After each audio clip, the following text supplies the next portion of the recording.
everyone, and welcome back to Kryn on another episode of Dragonlance Shadow of the Dragon Queen. I hope you're all doing well. I'm your Dungeon Master Kelly. I use he and him as my pronouns, and folks, we're back after a short vacation to head further into the City of Lost Names, or perhaps above it. We'll find out a little bit more about that in a minute. But before we do that, let's meet our intrepid cast as they continue adventuring into the history of Kryn.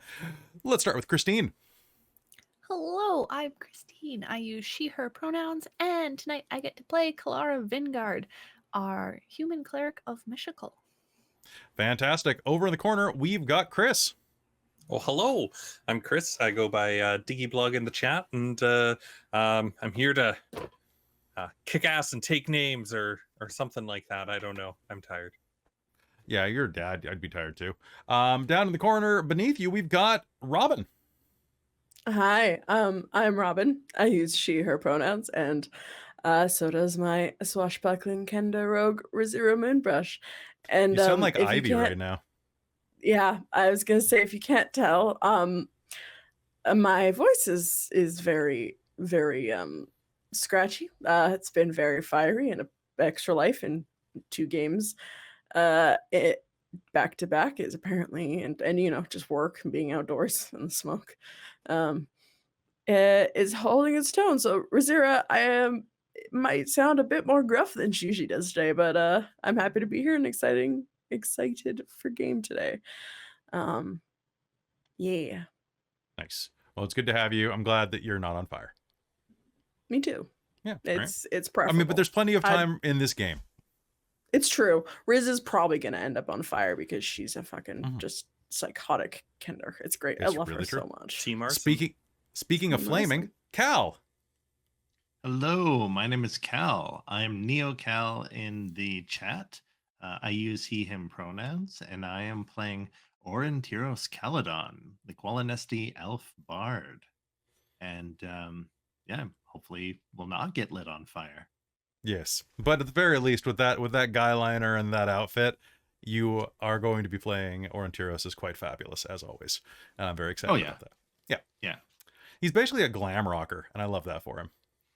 That's inadvertently that makes me very happy. Right?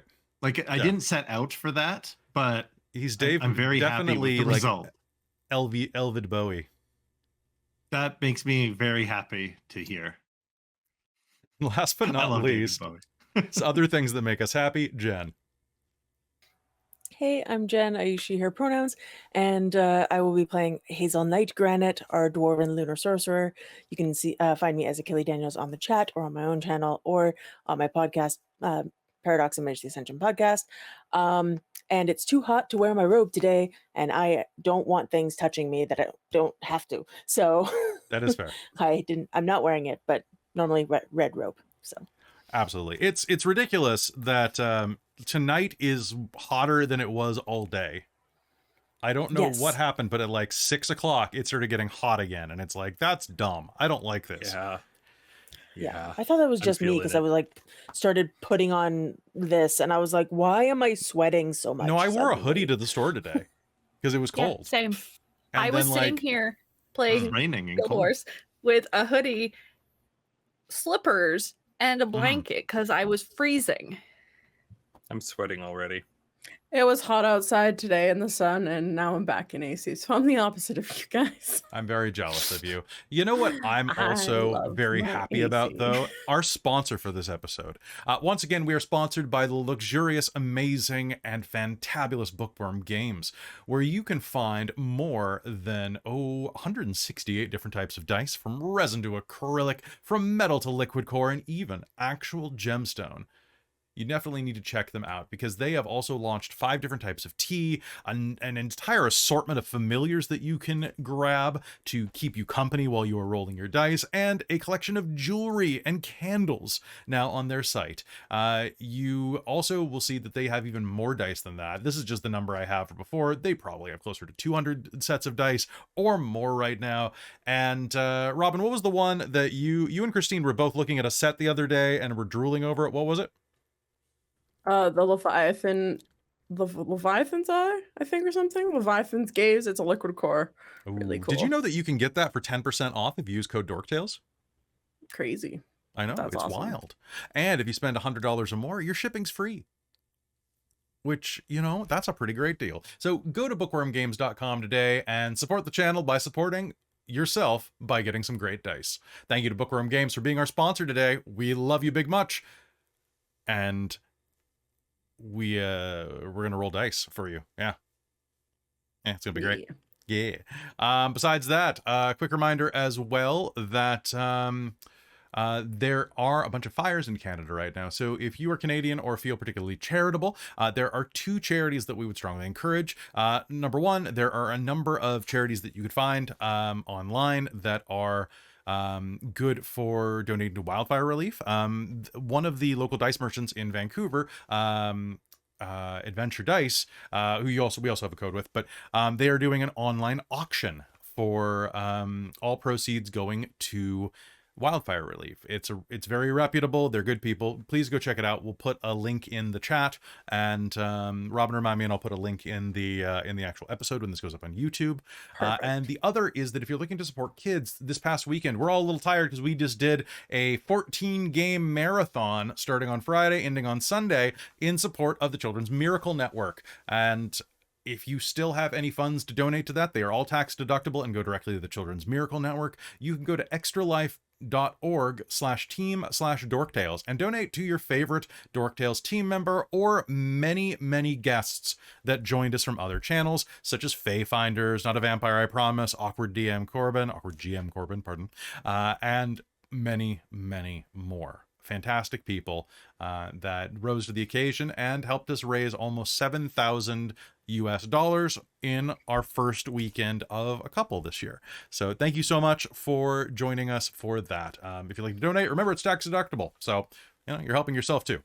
Does anybody else have anything they want to bring up before we begin? I just want to say I forgot the name for what Adventure Dice does for their this thing is called Goblins for Good. And that's Goblins just a great name. That works. I like that. I'm just getting the link now, and I'll throw it up in the chat. Nice. Go ahead and throw that up and pin it, please. All right. So without further ado, if there's nothing else, I think it is time for us to head into Dragonlance Shadow of the Dragon Queen here on Dork Tales. Last time on Dragonlance Shadow of the Dragon Queen, you managed to make it to the interior of Paladine's temple. There, after fighting off some mummies that you accidentally disturbed from an ancient slumber, you restored the Dragonlance. Being imbued with the power of Paladine and being touched by his holy light, you took a much-deserved rest. And in doing so, a couple of you had some very interesting dreams, and another met with a strange little man at the edge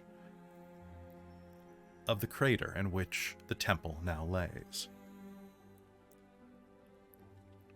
The next morning came swiftly, and as you all gathered up your supplies, your equipment, and yourselves, you decided that it was time to advance on the most obvious seat of power inside of the City of Lost Names, the floating bastion that lies in the center of the city.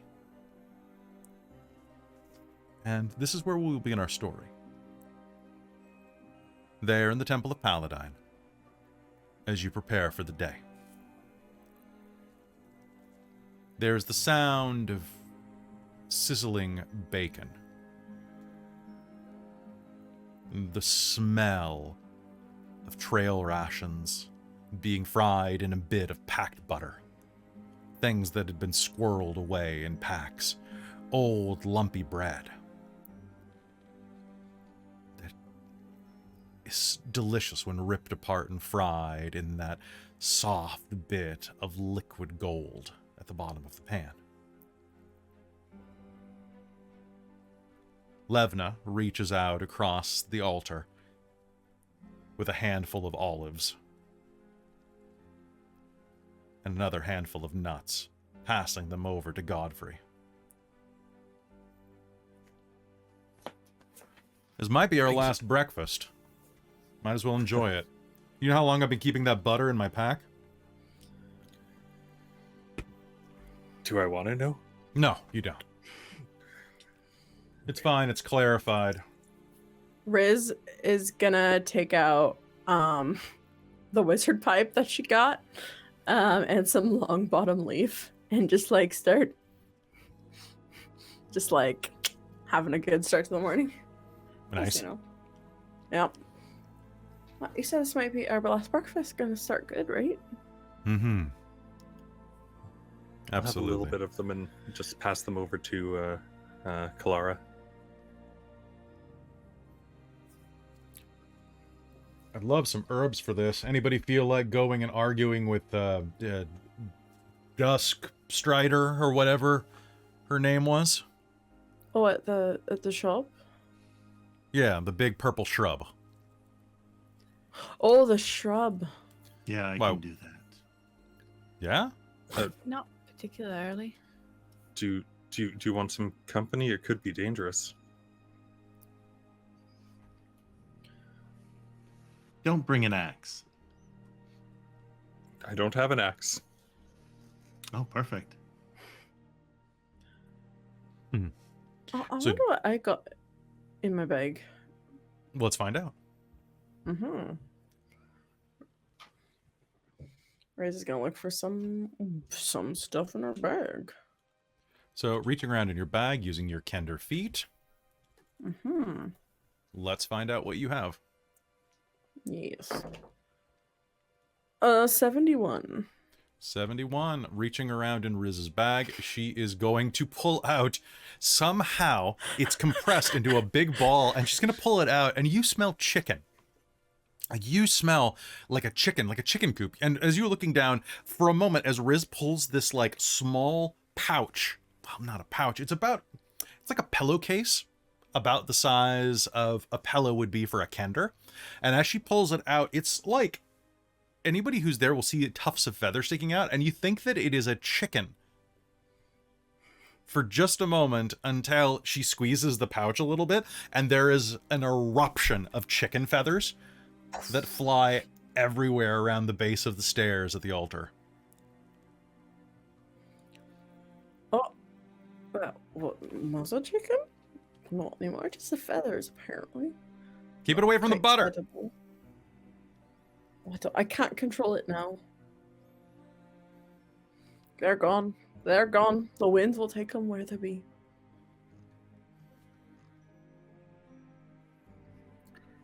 And sure enough, Aurontiros, as you and Godfrey wade out, well, actually, the temple is completely dry on the inside now, after a night's rest. So as you head out, there will be a little trail of feathers blowing through one of the openings in the side of the destroyed, dilapidated temple, kind of leaving a carpet ahead of you.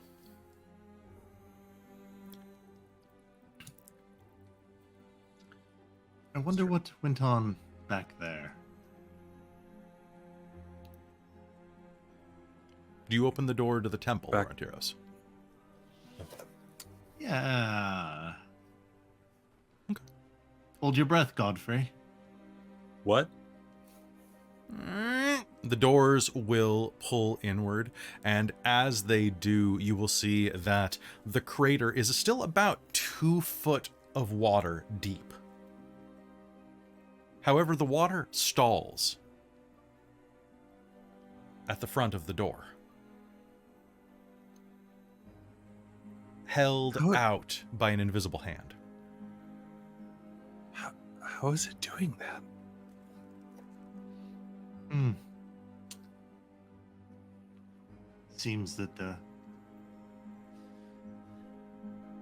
temple has some restoration to it, perhaps. Maybe someone... Now our presence has brought something to it. Or That's- maybe it's a whole bunch of invisible creatures holding it at bay. I'm just going to poke the water wall. So like leaning down to the 2 feet of water, you can poke it and your finger goes right in. And as it does, one moment, you are going to receive a little nip on the tip of your finger by a small lake fish that has just tried to confuse your thumb for a worm. It'll scratch you a bit. Won't do any damage, but it's enough to give you a little bit of a squish. Godfrey, are those fish dangerous? I don't think so. I think we would have come across them. If they were dangerous, there would have been a problem on the way in, wouldn't they? I guess that makes sense. I mean, Godfrey will just walk in to the water. It'll go up to your shins, and you'll... Oh, that's weird. Yeah. You'll slowly start being able to wade through the pool. All good so far. All right, in we go. All right. Aurontiros, you will head across as well. And as you head over, you'll make your way across the little lake that the crater has created, finding yourself on the other side. That copse of purple trees with the bodies strewn about them is still there. The bodies still gently rotting in the boughs. There are probably 30 trees that could be as large as this Duskwalker that you met before.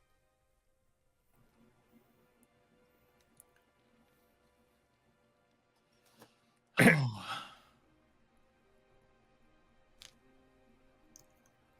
I think you should try to clear your throat. Excuse me. Good morning, noble trees. Make me a persuasion roll. Oh gosh. Actually, I think I've going got to cast proficiency. plant growth in the area. Okay. Not to create brambles or difficult terrain, just to So just the basic version of plant growth? spruce it up. Yeah. That'll be a crisp 15. A 15. All right. Over your shoulder, plants are going to start blooming. Clovers are going to burst through the rich earth here. The loamy soil is going to give birth to various sprigs and small saplings that are just going to start to rise up around you. And as that occurs, you're going to hear a slight groan of a tree branch. And hear, yes. A tree directly behind you is leaning over your shoulder. We're here for herbs, right? Can we gather herbs? Do not harm Right. the roots. I'll stand watch. I thought you would be here for your other fleshlings. Other fleshlings? The trees around you will shake, and as they do, you will once again be reminded that there are a good dozen dragon army soldiers strewn in the trees, dead. Many of them strangled by vines, or parts of them pierced right through the... One of them is dangling from an upper branch, the branch piercing in through his eyeball. And out the back underneath the helmet, which is kind of like coming off like a loose bottle cap.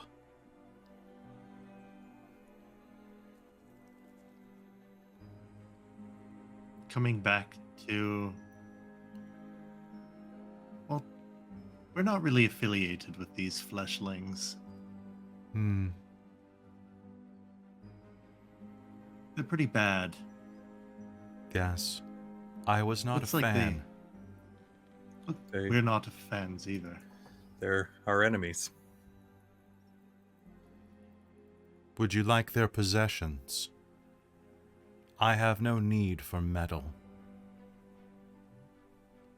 Sure. That couldn't hurt. Thank you. Yes.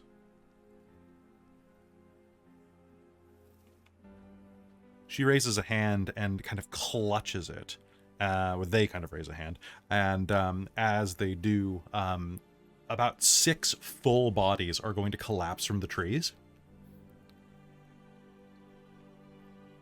Others are going to fall in pieces, but it's going to be just suddenly raining bodies around the copse.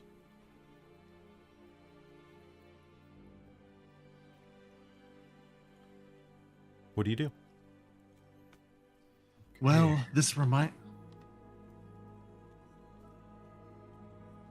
Then Godfrey and I entered the orchard where it began raining men.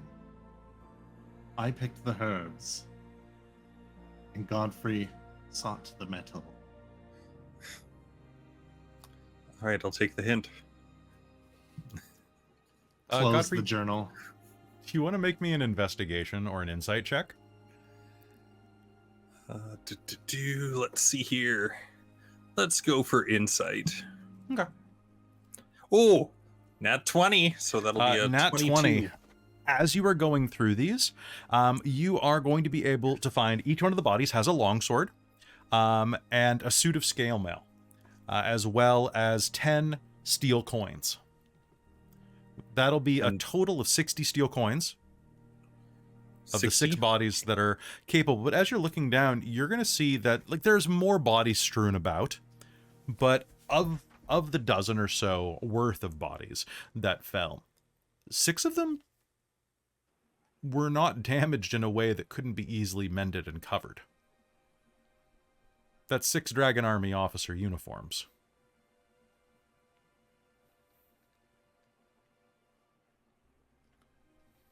I will start gathering the clothes and the uniforms. Never hurts to have it. Better to Yeah. have it and not need it and not have it, or have it and not need it. You know what I'm saying. All right. That's a good idea. Aurontiros, would you like to make me a survival roll?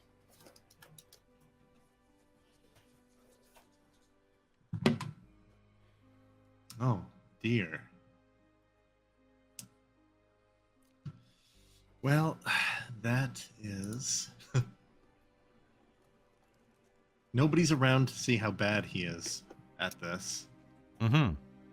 Survival. Oh, that's not... The woods are always watching. 8. I was gonna say I did write a note depending on how long they're taking. 8. Okay. So, as you are looking around, Riz, go ahead and give me a roll. As you were looking around, you're going to start collecting things out of the garden. But here's the thing, Aurontiros, you have never cooked in your life.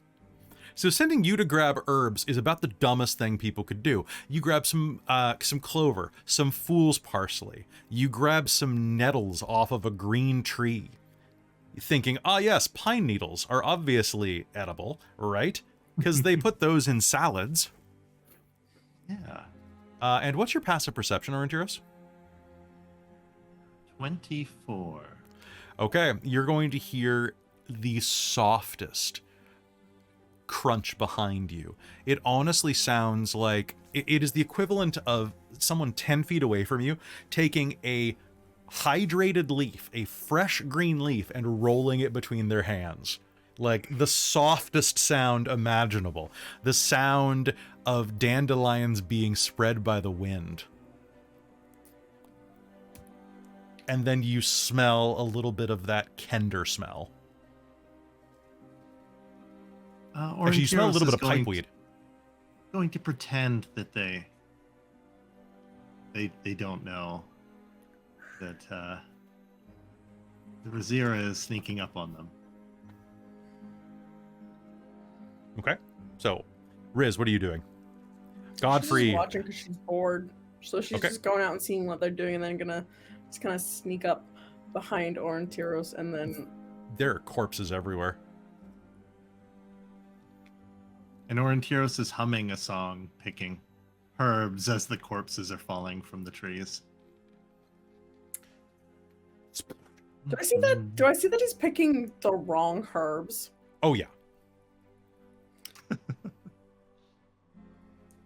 Are you trying to actually piss off Kelara as well?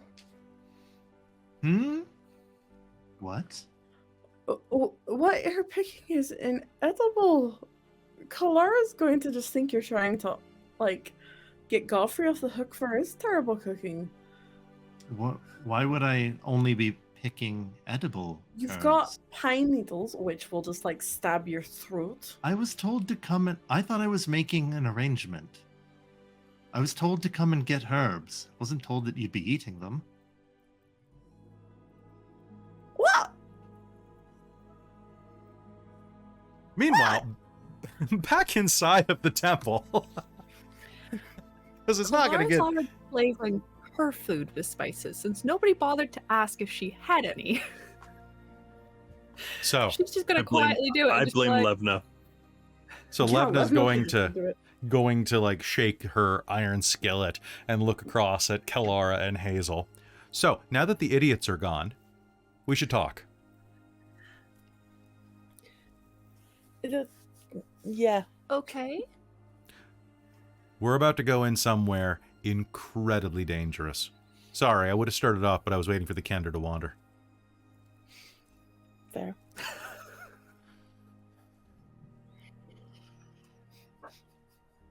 All right. We gonna be on top of things? Like, we're gonna be fine? I think we could certainly try. Okay, I need you to prevent that fool from doing something absolutely ridiculous, and I need you to prevent your fool from doing anything absolutely ridiculous. And I guess I'll help the other fool. Yeah. My biggest worry right Somehow now I- is Godfrey. What? So, somehow I knew exactly who we were talking about. Right? Well, I mean, potentially if we just structure a plan, that will help at least keep Godfrey in line. I worry that he's going to do something absolutely ridiculous now that he has a Dragonlance. He's going to try and sacrifice himself. You think? So we're not going to let him. No, we're not going to let him.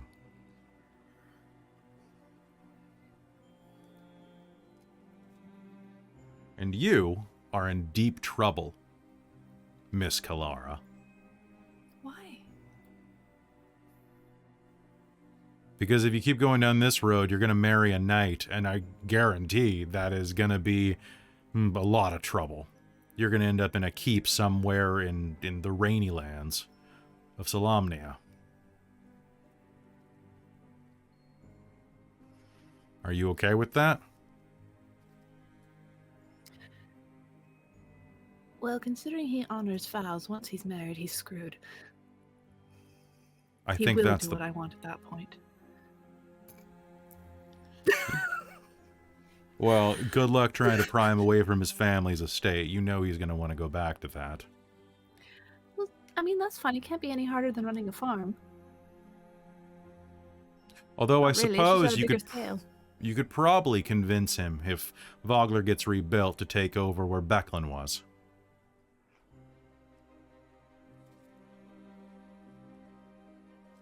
It's true. Everybody there already knows to listen to me. I'm gonna have to start over. You sure you're not, like, affiliated with some, like, evil goddess? Because you're pretty conniving.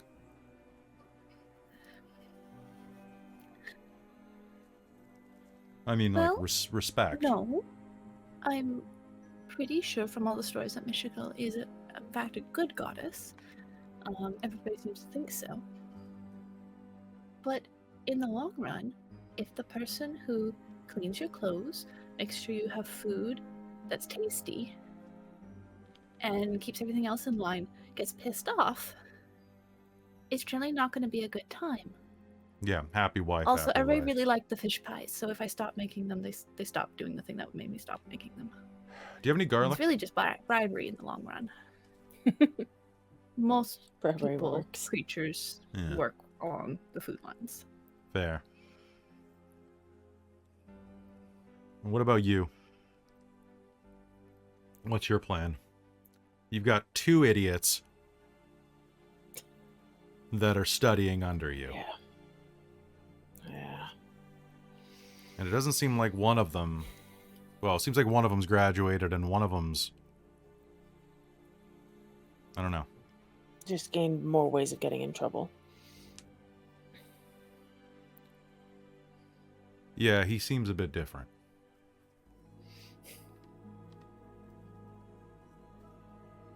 Yeah. You think that vision did something weird to him? I don't know.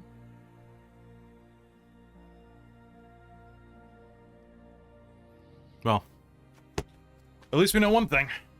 We can always depend on Riz to be a Kender. This is true. I was hoping that vision might have jostled something in Riz as well, but I guess we'll see. Honestly? I mean, I think, like, Riz generally does land on her feet. Like, stuff might go weird, but it generally works out. I hope so. Look, I'm not saying that I have any particular love of Kender or anything, but I'm just saying that little idiot better make it out of this thing in one piece.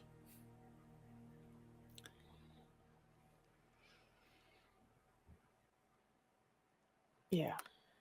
Mm-hmm. You all better make it out in one piece. And you know we're including you in that, Levna. Kelara is just gonna kind of like deadpan stare at Levna. I'm barely in one piece to begin with. I mean, You're we've got to welcome. get you back to Ness, right? I've already seen that happen once, Levna. You're not allowed to do it again. You're an asshole. He's going to point at you, Hazeal, and go, I'm going to go check on the herbs. And he's going to stride out. All Seems right, like so I now hit a that the sore other spot. idiot is gone, how are we going Now to we- keep her in now- one piece? And now we cut back outside to Aurontiros and Riz. Riz shoving pine needles in Aurontiros' mouth. Yep. Hey! Have you got the herbs yet? The butter's gonna burn! No, Aurontiros decided to make some not edible, but we're arranging flowers now. We've made a beautiful wreath. All right, I will give you a +1 bonus on your next charisma roll, Aurontiros, if you wear that wreath. Which, once Levna goes, Kelara will just start pulling her spices out and start spicing the butter appropriately. Sounds good. I want you to make me a cooking check. So, cook's tools, proficiency, please. We're not actually bringing back herbs. Riz is distracted. So, it's I've just got that wreath that flat people roll use plus on Snapchat. proficiency bonus? Proficiency Or is bonus there plus anything wisdom. else going into that? Proficiency wisdom roll. Proficiency wisdom? Sure. Could I also just make an int check just to see what else is around while we're looking for Make me an investigation check, yeah. herbs?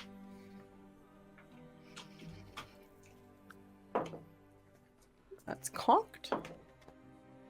That's 17. 17. All right, so as Godfrey's going around and doing the arduous task of stripping corpses, you are going to notice that in one of the bushes nearby is a small pouch that looks like it had fallen off one of them. Oh, what's this? Taking a flip through it, you'll see that there are a few orders inside. And as you're flipping through it, you pull out this that says, tomorrow you're going to be relocated to the threshold of heaven, working directly under Loazet. Don't forget the passphrase you were taught, or else you won't be let in. And then, if you screw up one more time, you're being sent down to the engineering quarries to shoal up the city. Don't mess up. I can only cover you so many times, brother.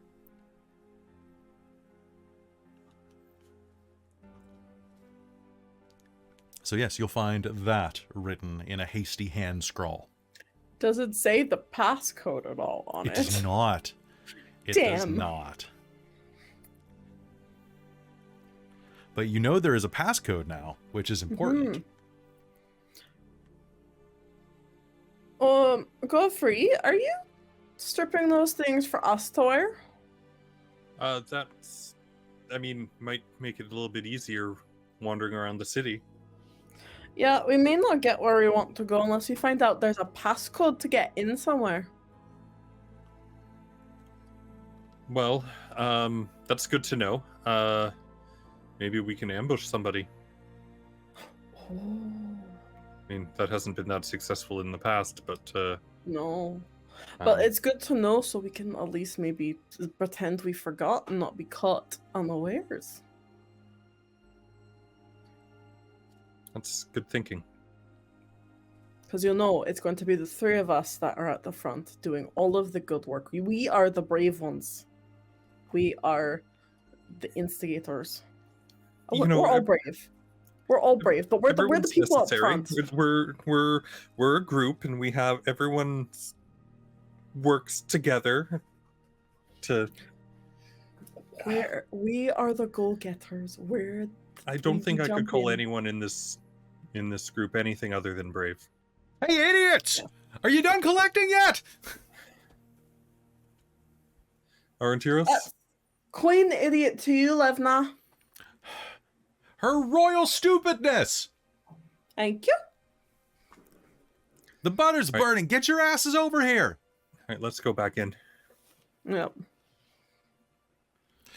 And you will re-enter the temple, sloshing through the muck, once again onto the dry, solid earth of the temple, which is full of the heavenly aroma of whatever Kelara was able to turn that bacon and dried bread and cheese mix into. Oh, that smells good. Yeah, it would have been better if we had the dragon egg, but this is probably the best we can do. What? No. Excuse me. Think of the omelet we could have made with that. No. We're gonna You're make right. lots of more omelets. A frittata. You harm a dragon egg, Levna. That's not a good thing to say about your Future future stepchild. ex-wife. Yeah. A future Child. ex-wife? Yeah, your future ex-wife's child. Well, I mean, you and the dragon had the thing, right? And now she's taking care of the egg. What's your AC, so Godfrey? 18. Oh, you know, I probably don't Oh. have my shield out. Oh, She got no you. Shield, right? She's gonna turn around and is gonna let out a roar and is going to slam her shoulder into your gut, grab you by the back of the thighs, and flip you into the water. Perfect. Yeah, see, Once that's you serve what his we're Kelara's talking gonna call about. it, don't get rusty. Are you sure you're not? You're just practicing to be a good dragon mom. Look at that roar you did there, Levna. I can throw you. You have to catch me first, and Come here. we'll run away. Okay, she's gonna chase you around. Can I make I'm gonna a trip like her. dodge roll? Can I trip her? You can try, yeah. Make me an attack roll the trip. All right. And then can I make like a deck save or something? So that will be athletics, like Athletics? to go prone, a pose check. Okay. So, oh my god, why doesn't she roll this well in combat? Oh, I did pretty good too. So that will 21? be a 28. Okay, so she's gonna head up and like get almost near enough to grab Riz, and you're going to trip her with a Dragonlance, and she's gonna go ass over tea kettle onto the ground. Really? I was the first thing you beat with that thing? Riz will go sit on Levna. Not on my face. We talked about this. She goes on our chest. It's like, oh, I got some uniforms for us. Hazel's just Gender. eating breakfast. Like, Are they kinder-sized, or am I going to have to like? Oh, Hazel and I. Hazel, I'll ride on your shoulders. I don't know, you might be good. You've got some meat on your ribs. See? Like this. What's your AC? My AC is 17. 17. Oh, that's not enough. She's gonna try to tickle you. As much as she's gonna jab you in the ribs a couple times, that's the best she can get. Well, left is distracted with Rizira. I'm gonna head towards the food. Okay. Riz, what can Riz do? Riz is gonna try and tickle Levna's. Is Levna wearing armor right now? She's wearing armor. Yeah. Damn it! Can't tickle her. Well, that doesn't mean that she doesn't have tickle spots. I'm just saying. All right, I would like to tickle Levna. All right, make me an attack roll. She has places right underneath, like right above the hips that are available. I'm looking at her armor right now. And the inside of the... Oh, you could actually probably get the underarm. Okay, Riz is going for the underarm. All right, make me an attack roll. I'm assuming I'm using my dex. Using your dex. Cool. That's a 22 to hit. That's definitely going to hit. Do me a favor. What's your sneak attack bonus? You're at 4d6, 5d6? 5d6. Cool. Do me a favor. Roll me 5d6 tickle sneak attack damage. Okay, cool. I'm like, I don't actually want to hurt Levna with my sneak attack. That's a no for me. I love that, Chris, you typed that into the chat right as I was thinking it. Holy shit. I think I've rolled my best sneak attack roll I've ever made. Okay. So you're going to do 5 base tickle damage? Know the weak spots. Yeah. It's 25 points of just sneak attack tickle damage. So that's 30 points of tickle damage. Yeah. She's going to shriek and just to start kicking like a dog that's trying to swim, like just into the air, like bicycling her legs up in the air, going, stop, I'll kill you. Are you okay? Have you ever? Wow, she giggles very. Right? Like, look Really at that. It's very cute. Maybe that's enough. Okay, Riz will get off Levna and then go eat food. Don't ever do that again. Don't ever try to do that to me again as well. Remember who saved you. Levna's gonna sullenly head over and eat like a cranky pants. Oh, cranky Levna. Cranky Levna. All right, so what else are you doing in that morning? Is anyone preparing anything? Is anyone casting anything? Do we need to alter any of the uniforms to fit?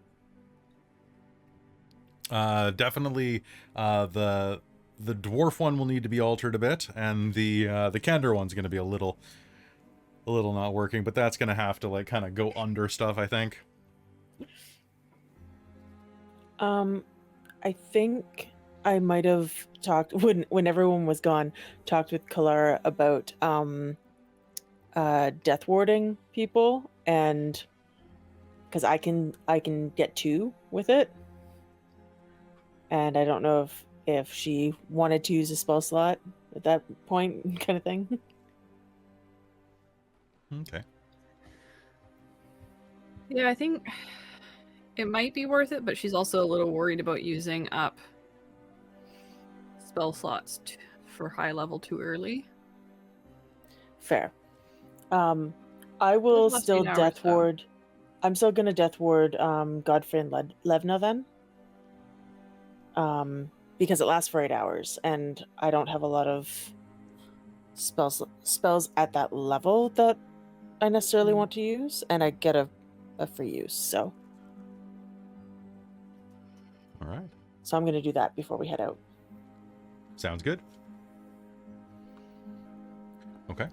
So you take some time and cast that. And you said you're casting that on Kelara and... Levna and Godfrey. Levna and Godfrey, pardon me. On Levna and Godfrey, okay. Sorry, and what does this magic do? Yeah, does this Keeps make my you sword alive. cooler? Sounds It keeps good. you alive.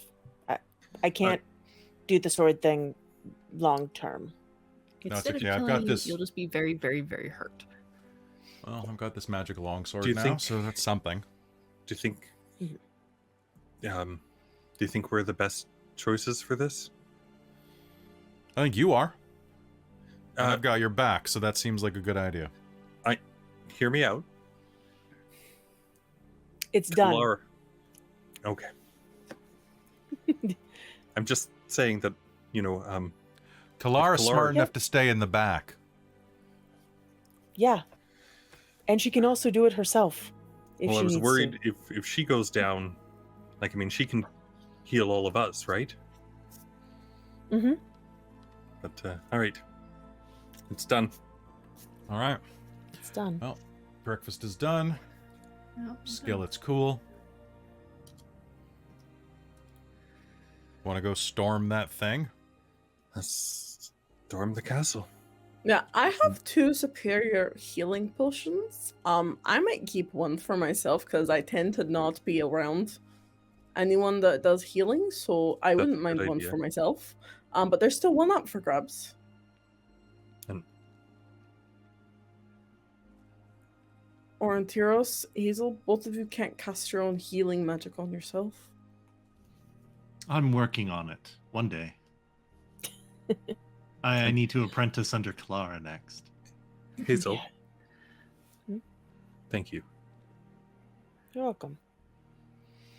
Give it to Aurontiros.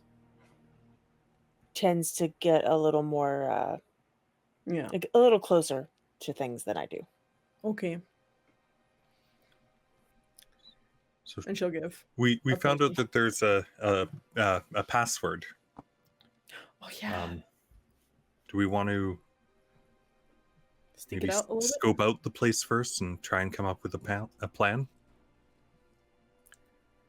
We could walk in like we own the place and make them give us the password. Yeah, they said they're going to the Temple of the Heavens? Threshold of the heavens. Threshold, sorry. Use your elven magic to get us through the front gate. If you're that confident, then But I'll yield to better ideas, of course. Though maybe we could give it an hour in here because you and Levna both have this magic, and if I'm understanding it right, it only lasts a certain amount of time. So we should make sure we don't waste that. So maybe we give an hour of watching and listening and see if we can see anything. Mm-hmm. And then if not, then we can walk in and Aurontiros can try and charm their way in. that sounds All right. good to me. Okay. All right. Is there anything else that you're doing inside of the Temple of Paladine? I don't think so. And having thought about it a little bit more and looked at what I actually have, I think Kelara will Death Ward Rizira, but she's going to wait to do it until we're actually going in. Okay, sounds good. So, as far as it's concerned, you're actually not that far away from this threshold of the heavens. The Temple of Paladine is to the north, the northwest of it, and you can see that it is honestly one of the easiest things to find. It's a giant floating tower in the center of Onyari. And as soon as you step outside of the Temple of Paladine and cross over the crater and up to the top of the hill where Duskwalker is, you'll be able to see it there floating in the distance.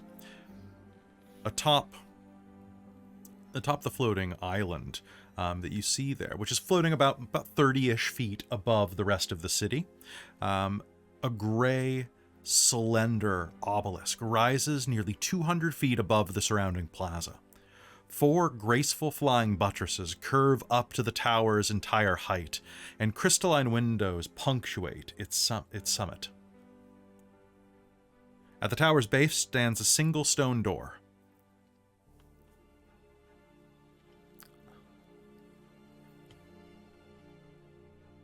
So all you have to do is make it across the city. Only that, eh? Only that. I'm assuming that you're going to want to do stealth. but you might not. Yep. Yeah. Well, it is time. All That right. we pass without trace. Okay, you're casting Pass Without Trace? If am. possible, Riz is gonna try and avoid wearing armor for as long as possible so she doesn't get any disadvantage from wearing any sort of armor. Actually, Riz can't wear armor Because at I all. give you mage armor. You mage armor, so Riz will just have to try and really hide in the shadows. Okay, sounds good. Can I get a stealth check from everybody with a +10 from Pass Without Trace? With disadvantage. With disadvantage. Yep. That will be a 16. 16. Levna has a 14. That is a natural 20 Ooh, stealth dwarf. Sell the stone. for a 32. Ooh. Dwarf bow 6 going dark. Well, with that disadvantage, my nat 20 turned into 16. Okay. Hold on, sorry, 28. 38 for Riz.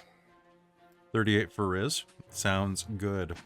As you are moving through the city, you are going to hear the sound of... Pardon me. It's been a long day. Of shrieking monsters. And nearby, you are going to hear this horrible, horrible noise. This sound of cracking bone. It sounds like someone like biting into an apple, but so much worse. There's a crunch and a wet slopping noise. And the sound of splashing blood. And as you sneak around the corner ahead of you, you are going to see a contingent of what looks like dragon army workers. Some of those engineers that you may have seen before, and several, well, half dozen emaciated undead peeling the armor, well, what little armor and protective clothing, mostly leather smocks that these craftsmen were wearing, from them as they slowly start to devour their flesh. And as you're seeing this, you are going to hear the sound of beating wings and advancing armor coming around the corner. Quick question, Kelly. Yes. Wiz still had that random potion from the purple wizard, right? Yeah.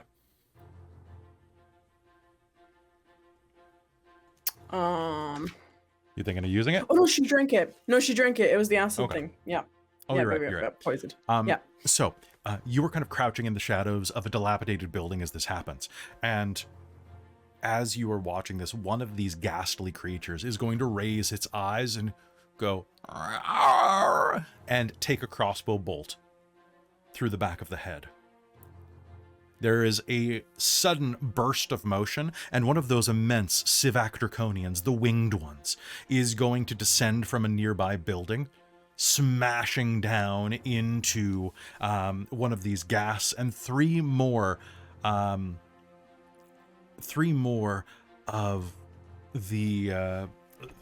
those flying Draconians, the little red ones, more like a burnished copper, are going to sail into view and start mulching through these undead.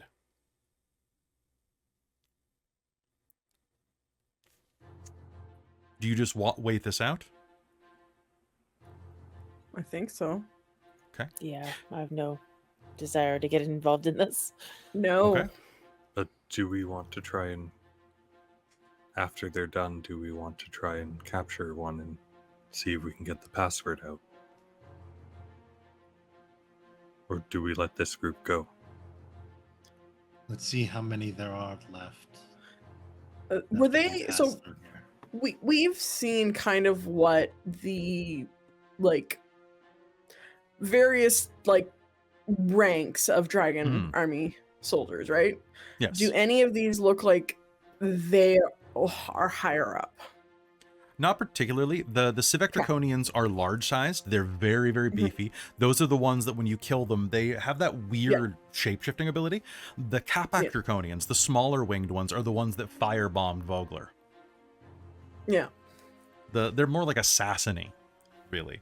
And they're going to make short work of these ghasts, actually. And by the time they're done, they're not going to lose a single member. They're going to be a little banged up, but that type of blitz tactic is going to give them that advantage. And as they're standing over the bodies, they're going to start muttering to themselves in Draconian. Do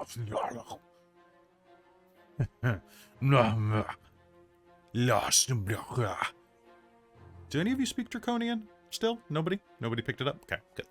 Wasn't sure if you checked, you found it I've under been a rock learning or it on the road. You've been learning it on the road. I've learned that Akblah is something they say whenever they approach us. It's true. Yeah. Probably bad. I think Riz Right. is just making mental notes of various types of attack patterns that they do for future studying this. And one of them is going to turn to the other. The Civac is going to turn, and in common is going to say, "Enough of that. Go and gather up some more soldiers. Go look in some of the ruins. See if you can find any more of this Astarian drone things. I'm sure Belafeon will be most pleased if we bring those to him." And that name is going to spark something as you hear it. As you seem to remember the name Belafon being mentioned in some of the documents at Sunward Fortress. Oh, pardon me, Belafeon. Belafeon will be most pleased if we bring those to him. And you will all be sparked, remembering that Belafeon was mentioned in some of the details at Sunward Fortress, if I'm not mistaken. Sunward Fortress. Wow, that was a long time ago. Yeah, I'm looking at notes, and Lord and Senior Lord Asshole is one of my notes. Yes, Senior Lord Asshole does cover that. Yeah. All right, move along. And with that, they will go back to patrol and will take flight. And once again, your path is clear.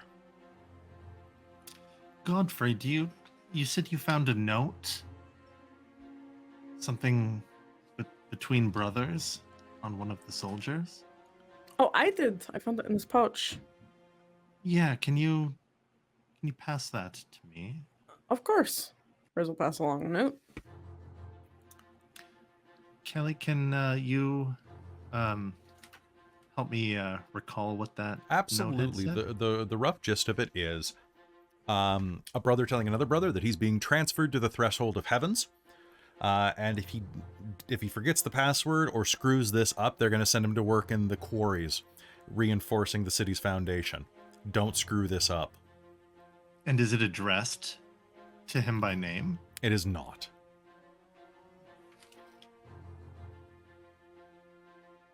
And it's not signed? It's not signed, no. Can I hand it back to Rizira, who has many pockets? Mm-hmm. Oh, I had to check. Oh, no, that's perfectly acceptable. Did anybody catch what they were saying about a drone? Yeah, I was wondering about that. Me too. Astarian drones. Told me, what does that even mean? Like droning on? Like someone's talking a lot? Is there like a talking mouth or something? A bee? Like bees. Huh. Maybe we can get in if we find one of these drones, or at least that gives us a reason for going in if somebody's this Bella Well, is looking. so I'm not in armor. Did you guys want to bring me in as prisoner? We talked about that in another one of these fortresses. Never actually did it, but it could work. I'm pretty good at getting out of situations, so I could just tie some knots really loose around my wrists and I could... Possibly, yeah. That is an interesting idea.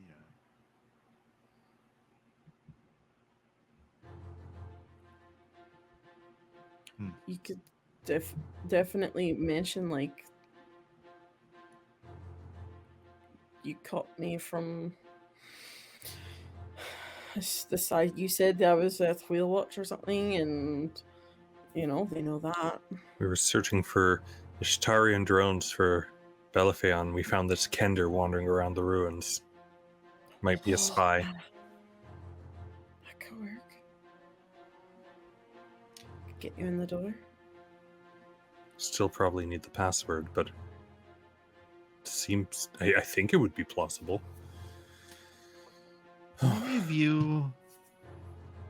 How does the dragon army feel about elves? You haven't seen any elves working for him. Yet. Maybe some half-elves.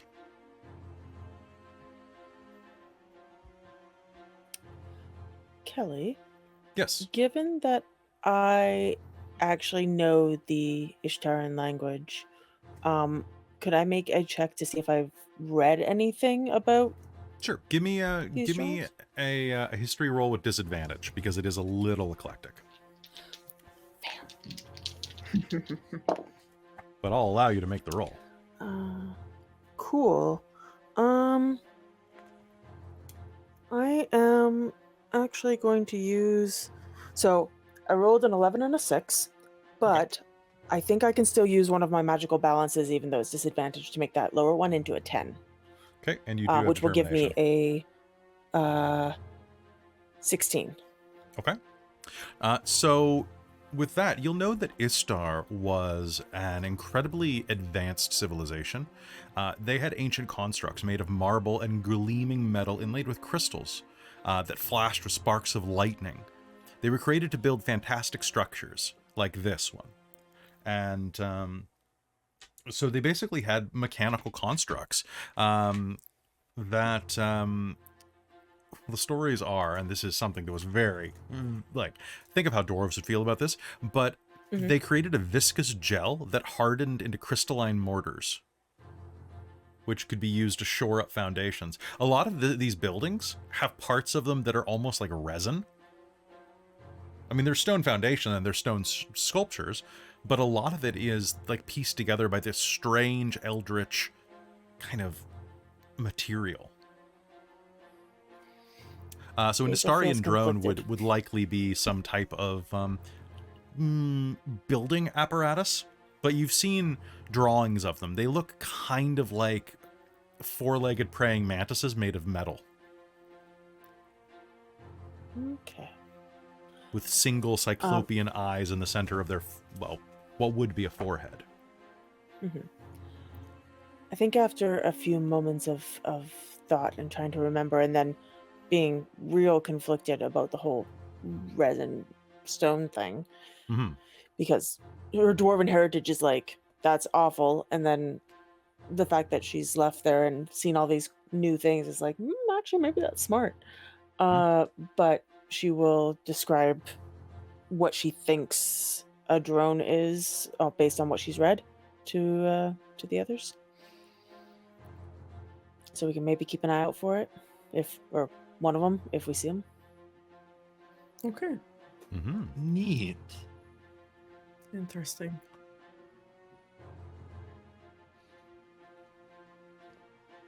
All right. With threat gone, do you continue making your way toward the threshold of heavens?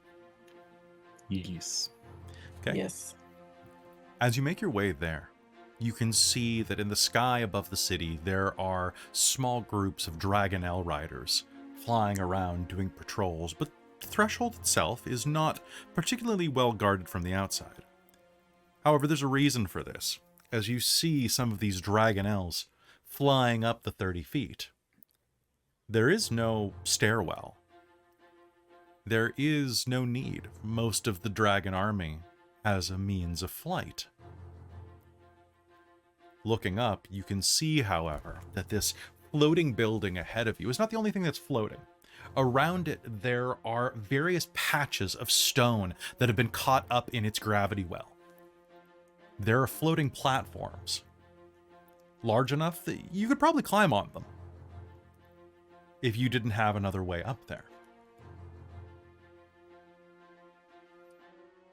That's right, folks. We're in the platforming phase of the game. Welcome to platforming. No, I suck at platforming.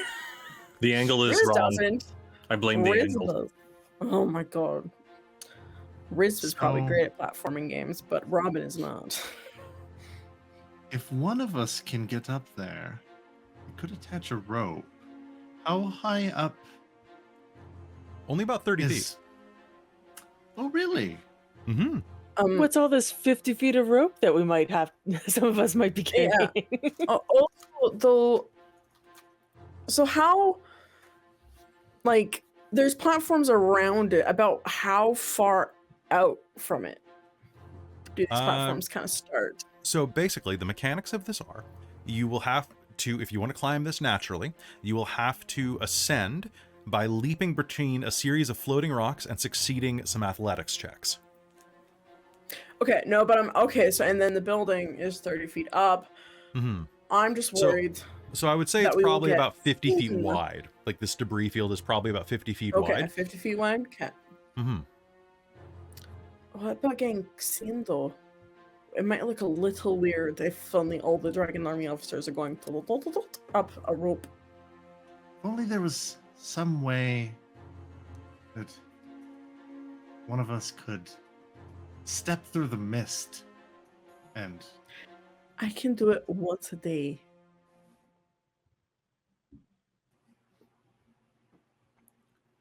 Only I think I could do it.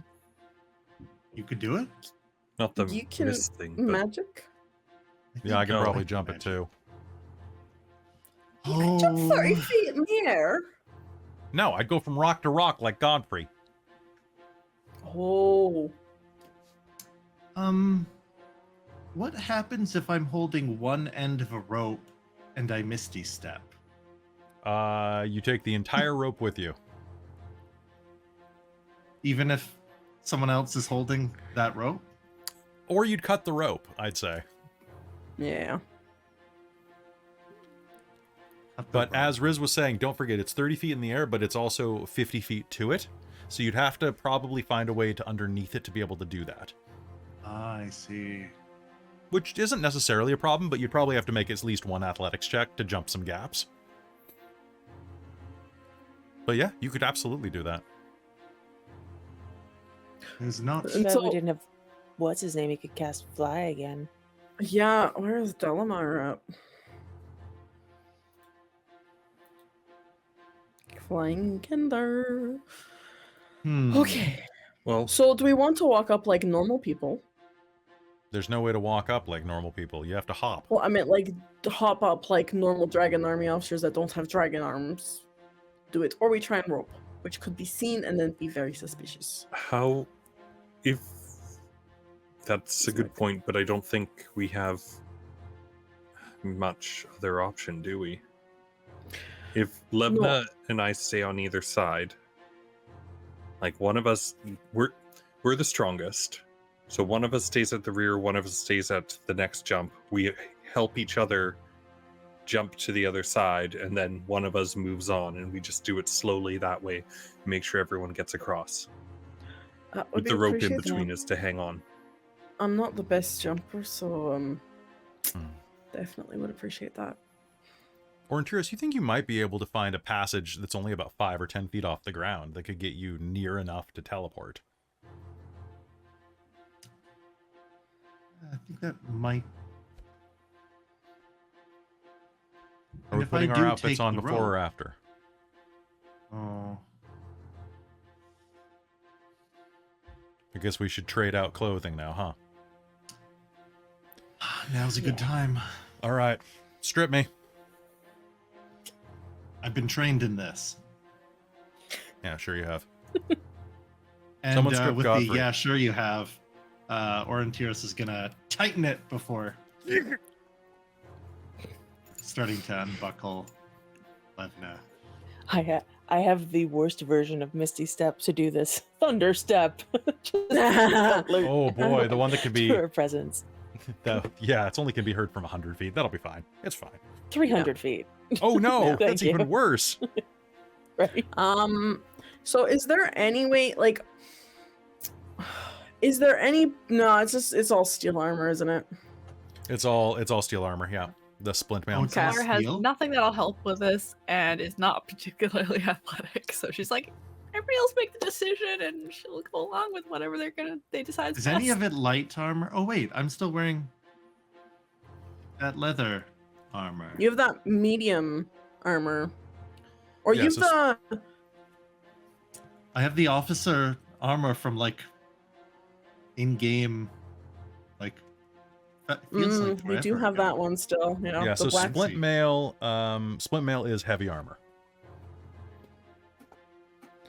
But you only have to wear it for a little bit. Or you could try to put it on when you're up there.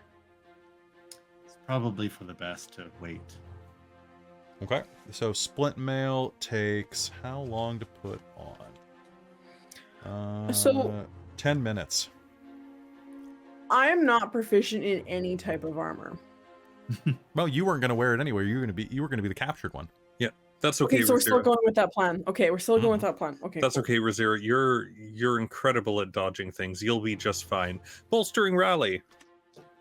Rizira, gain Mhm. 14 temporary hit points. Whoa. All right. Godfrey, you and I doing this while Aurontiros tries to poof up there? I don't even want to think about how that works. Yeah, let's do it. All right. Everybody else I guess just don't I'm- fall. I need to go too. All right. Aurontiros, everybody who's doing the climb, make me an athletics check. I All will right. say, Hazeal wants to go last so that she can reaction cast Featherfall if she needs to. Sounds good. Won't With be Levna necessary and if I can get 50 feet out within Misty Step range. Yep. So if you just make me one athletics check, that'll get you basically up next to it. With Levna, and, like if I go first and try and help people across, can that give them Oh. advantage? Dirty 20. If I'm there Apparently to you try and no catch. need. But sure. Cool, because I have a +0 to athletics, so 19. Okay, you'll be able to give one person advantage. Who do you pick? Um, Do you give Riz uppies or do you give Kelara uppies? I'll give Kelara uppies. All right, Sorry, Kelara, you can Riz. roll the You got first temporary check, hit points. this first test that's with true. advantage. Okay. Riz, do you want to make your roll? Yeah. Okay, what do you got? Oh, I rolled an 18. Okay, so you're going to scramble up on the first one, jump across a couple of chasms. You're going to see Aurontiros in front of you, jumping from rock to rock as he's kind of making his way along the floating platform on about the 10 foot off the ground level. And as he's going that way, he's going to kind of like hop across where beneath him some of this rock originated from, and it goes from being a 10-foot drop just for a moment to being a 60-foot drop on that section, where part of the ground beneath him is chasmed away, but he's going to keep going without looking down. Kelara, what did you get on your roll? Well, thank you, because that's now an 18 instead of a 5. Okay, so you're going to hop up and you're going to slip a little bit, Godfrey catching you into the arms and helping pull you up. I got you. And Hazeal. 15 for me. 15. Okay, so it's going to take you a little bit of a backup and a jump to get the leverage, but you're going to manage to use those strong dwarven thighs and hurl yourself up, grab and just haul yourself up like you're doing a bar up, you know. And in the distance, you'll see Aurontiros reach the base of the threshold of heavens, where you can just see the top there. Are you going to use Misty Step? I'm doing it. Okay. So gonna Misty Step up with the however big of a rope that Hazeal had. Okay. So that's 50 feet of rope that are going to be carried with you, that you can immediately secure and drop using some pitons or pitons. Can you make me another stealth roll though once you are up there? Yes. Oh. 34. 34. Overhead, you can see. Oh, assuming I still have you do. Everyone else doesn't, because you've left them. Right. So, as you Misty Step up, you are going to hear the sound of flapping wings above you, and for just a moment, your throat is going to get real dry as you hear as a trio of Dragonlance riders just casually patrol around the gardens that you find yourself in. You're standing up atop the broken away bits of a garden plaza leading to this tall tower. But they don't appear to notice you. In fact, they fly right over you, their shadow passing over you like footsteps over your grave, kind of leaving you kind of a feeling. But you're fine. Let's get some of my friends up here. Okay. Now the rest of you have made it up to the 10 foot. Is anybody else going to try to just continue climbing without the rope? Can you describe this again? Because I'm I'm having a hard time picturing this. So picture a tower floating in the air, and you were kind of over on the outside where there's like this big crater in the middle, and there's all of these like little floating islands of rock that are kind of all around it. And so basically you have gone onto the first level about 10 feet off the ground, aka the first of 3 athletics checks. But Aurontiros went hip, hip, hip, hip, and teleported up, and has dropped a rope that goes to the 10 foot level. So, but the 10 foot, so it's at an angle. Is the 10 foot level reachable to the rope? You can absolutely hop along and go and climb the rope. Okay. Or you can continue just hopping up and platforming without. I mean, it's strength either way, right? Yeah. Yeah. Well, actually, it's not. You don't need strength to climb a rope. It's just a climbing check, because there's a climbing kit. Is Rizira small enough that like Levna and I could just like toss her? Climbing is athletics, which is strength. Does it? But being a climbing kit, does that essentially give us a proficiency on it? It basically will mean that your climbing isn't going to be much of an issue. Okay. Okay. Because you're climbing a rope. I'm going to assume that a climbing kit that you guys have is going to give you a climbing speed for that rope. Oh, okay. Okay. I learned a lot about climbing today. Do that then. Yeah, then that works. I was figuring like rope climbing in gym is fucking hard. So I was like, this, I don't know. I don't see like so if it's easier, then yeah, Riz is gonna try and go climb the rope. Okay. So you absolutely can go and hop across the way, slowly scaling the rope, one hand over the other. You're lucky that you're pretty light. The rest of you, what do? Do you head over to the rope? Yeah. Yeah, I think so. Hazeal was trying to stay in the rear. Is that still accurate? Yeah. Because if somebody drops, I can spot them and I can feather fall. Then in that case, I'll go up and try to help people up the rope on the other end. This is going to take a while. I'm going to keep going. Okay.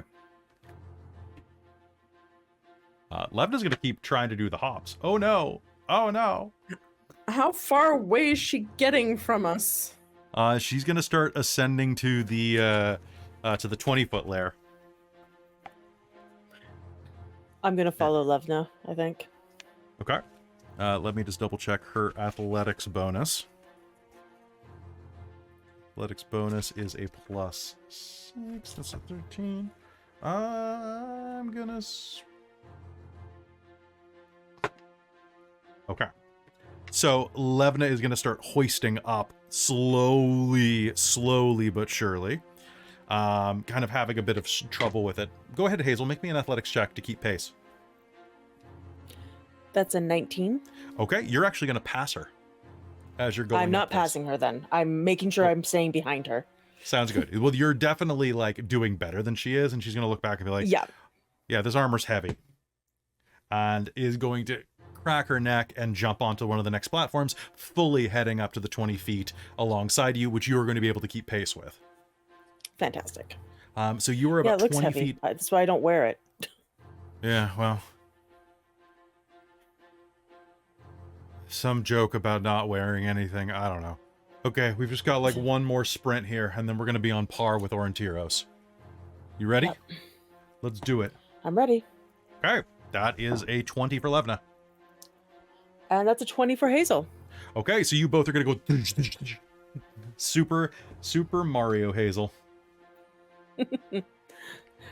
I love when I get to use my sorcerers better than a sorcerer should have strength.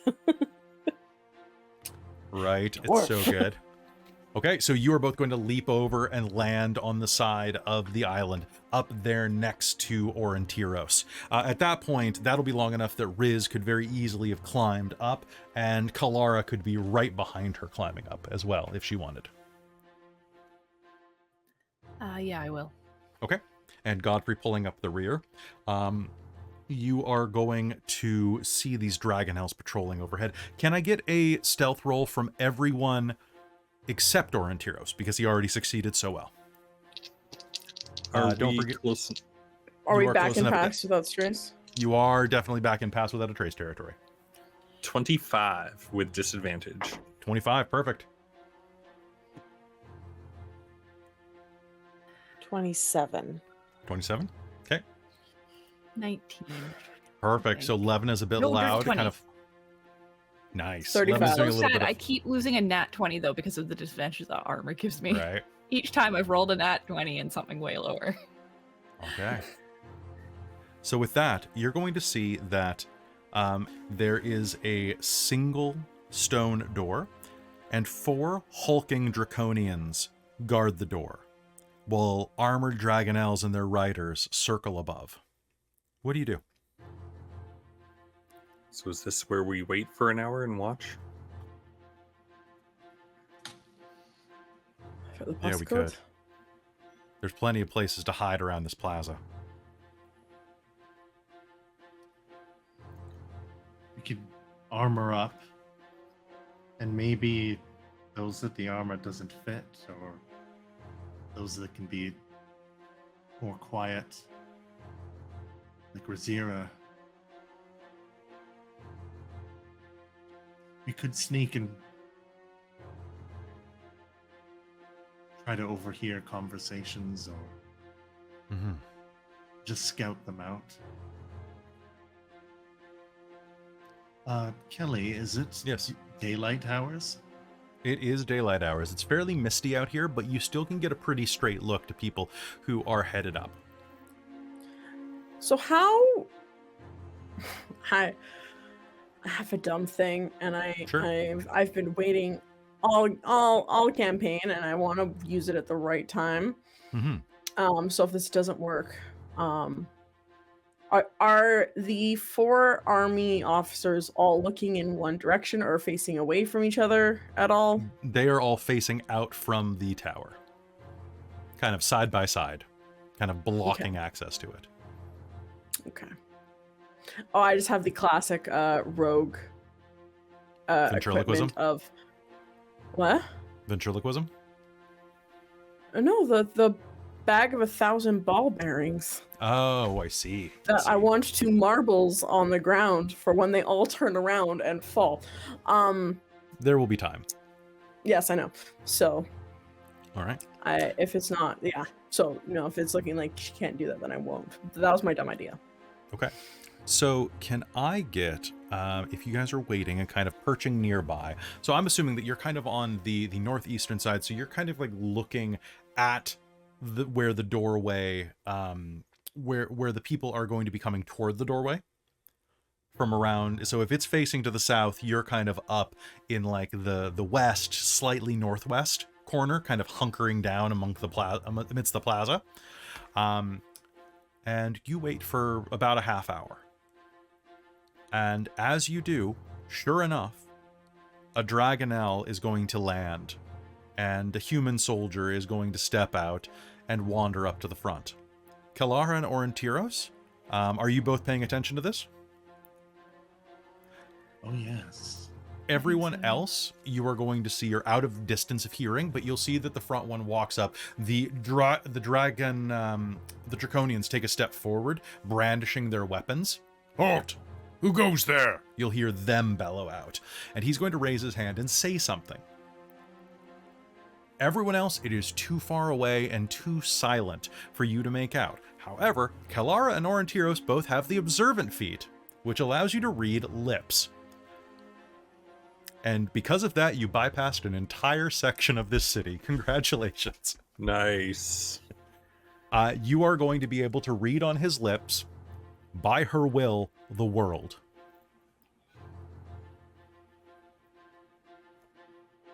Aurontiros, did you get that too? So proud. By her will, the world. The world.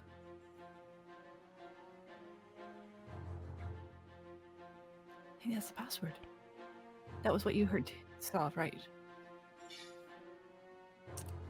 That's an unusual greeting. So, it'd be taking a chance, but they said, I think you may be right. And that was the response, so that sounds like a password.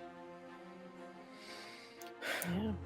All right, Riz will hold out her arms to be kind of like fake shackled.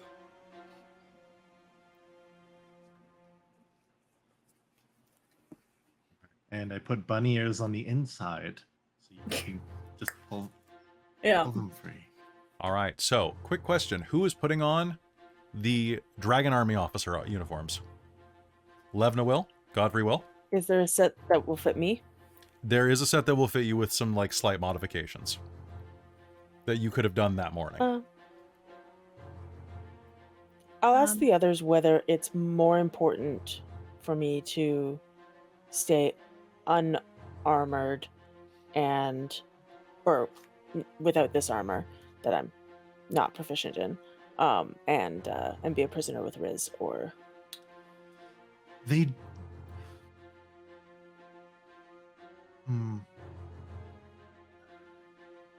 How? They don't just have soldiers, but have we seen any magic users in their army yet? Because you could just wear a cloak. Potentially, this is true. Yeah, if we've seen other soldiers like that at some point, then yeah, I'll just do that. You know for a fact that there are mages working for the Red Dragon Army. Okay. Yes, Kelara. If it looked like, so they're obviously guarding a doorway, a gate. Yes.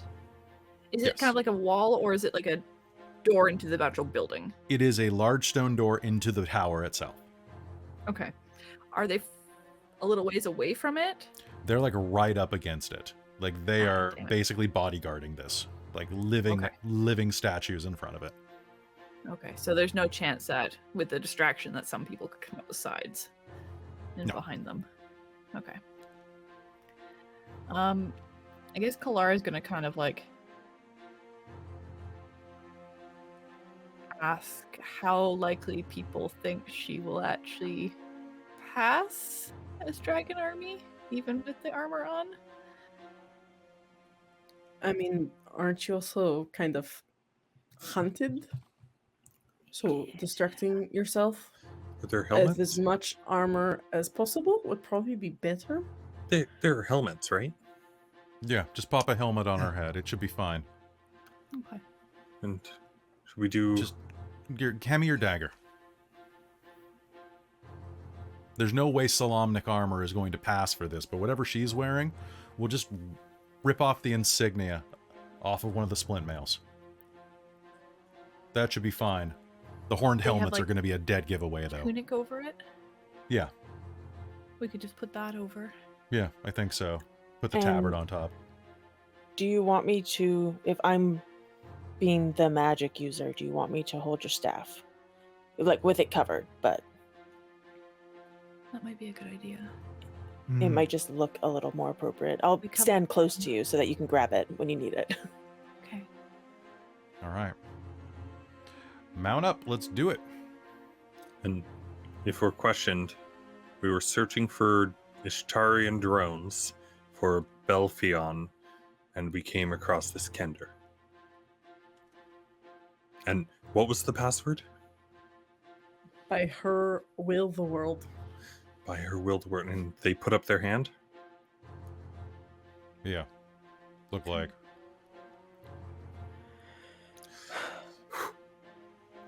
Okay. Do you want me talking and saying weird random stories, or do you want me? You should probably put a gag in my mouth. If you don't want me to be talking. I've been waiting for this day for so long. I know. I'm kidding, you know that. In fact, I'm probably the only one, as he's tying the the very loose gag Yeah. around the Kender's mouth, the only one who has never found you and your stories Oh. annoying. Oh. You're welcome.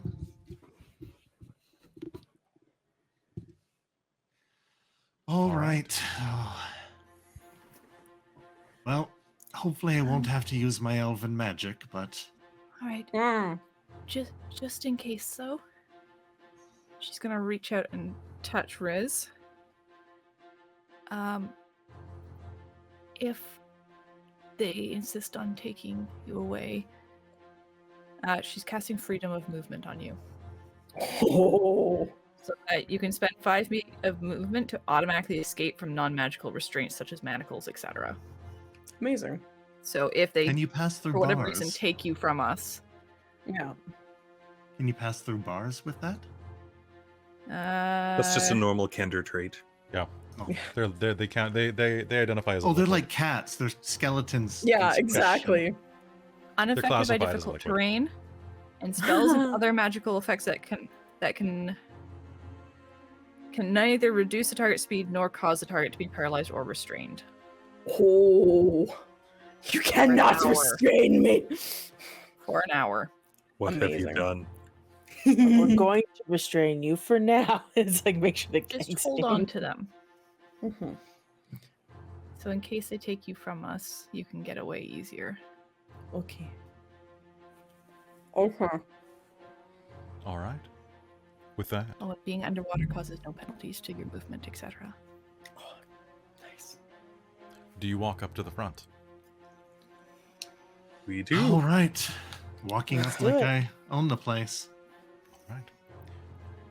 As you walk across the pavilion, one of the Dragonel riders might have noticed you,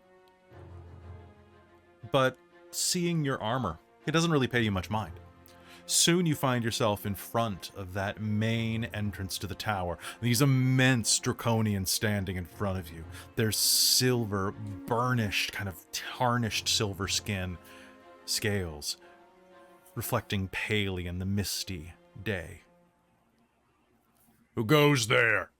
one of them says. By her will, the world. They step aside. and immediately sit their gaze on the horizon behind you.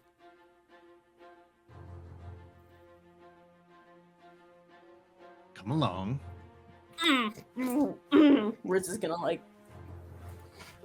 put on a fake show of struggle and annoyance. And you step inside of the threshold of heavens. Threshold of the heavens. And I think that's where we're going to take our break. So folks, don't go anywhere. We'll be back in just a couple of minutes.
Hey everybody, welcome back. This is the part of the program where we're going to briefly talk to the chat because we got some dungeons to crawl in.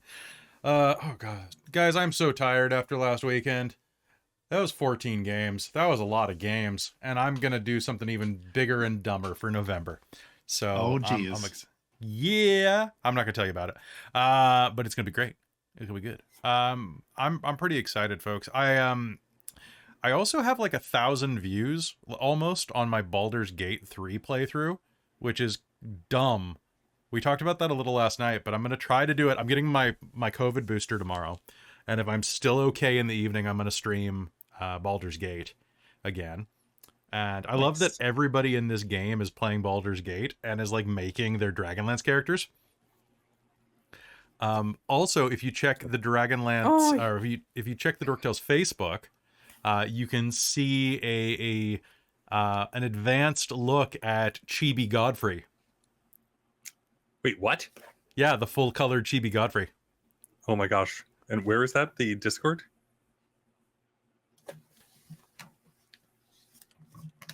Facebook group or the Discord? The Facebook group. Or both? Oh, Facebook. I didn't know it was done. I think it's just like a really close up of part of the image, not the whole image, but it's still cute. It's beautiful.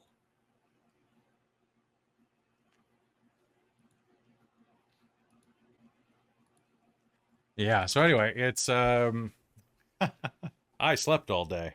But God, I'm just still so exhausted. But we raised $7,000, which is pretty great. And we're gonna do it again in November. So we'll do it again live. Hooray! I already have ideas for that, partly because I didn't use any of my ideas for August because I was like, please take me out of the storyteller pool because I am exhausted. Yeah, it's gonna be pretty wild. I'm excited for Yeah, it. I'll see if I'll see if I have energy to run something for November. But I may also just want to be noped out of the storyteller pool for November.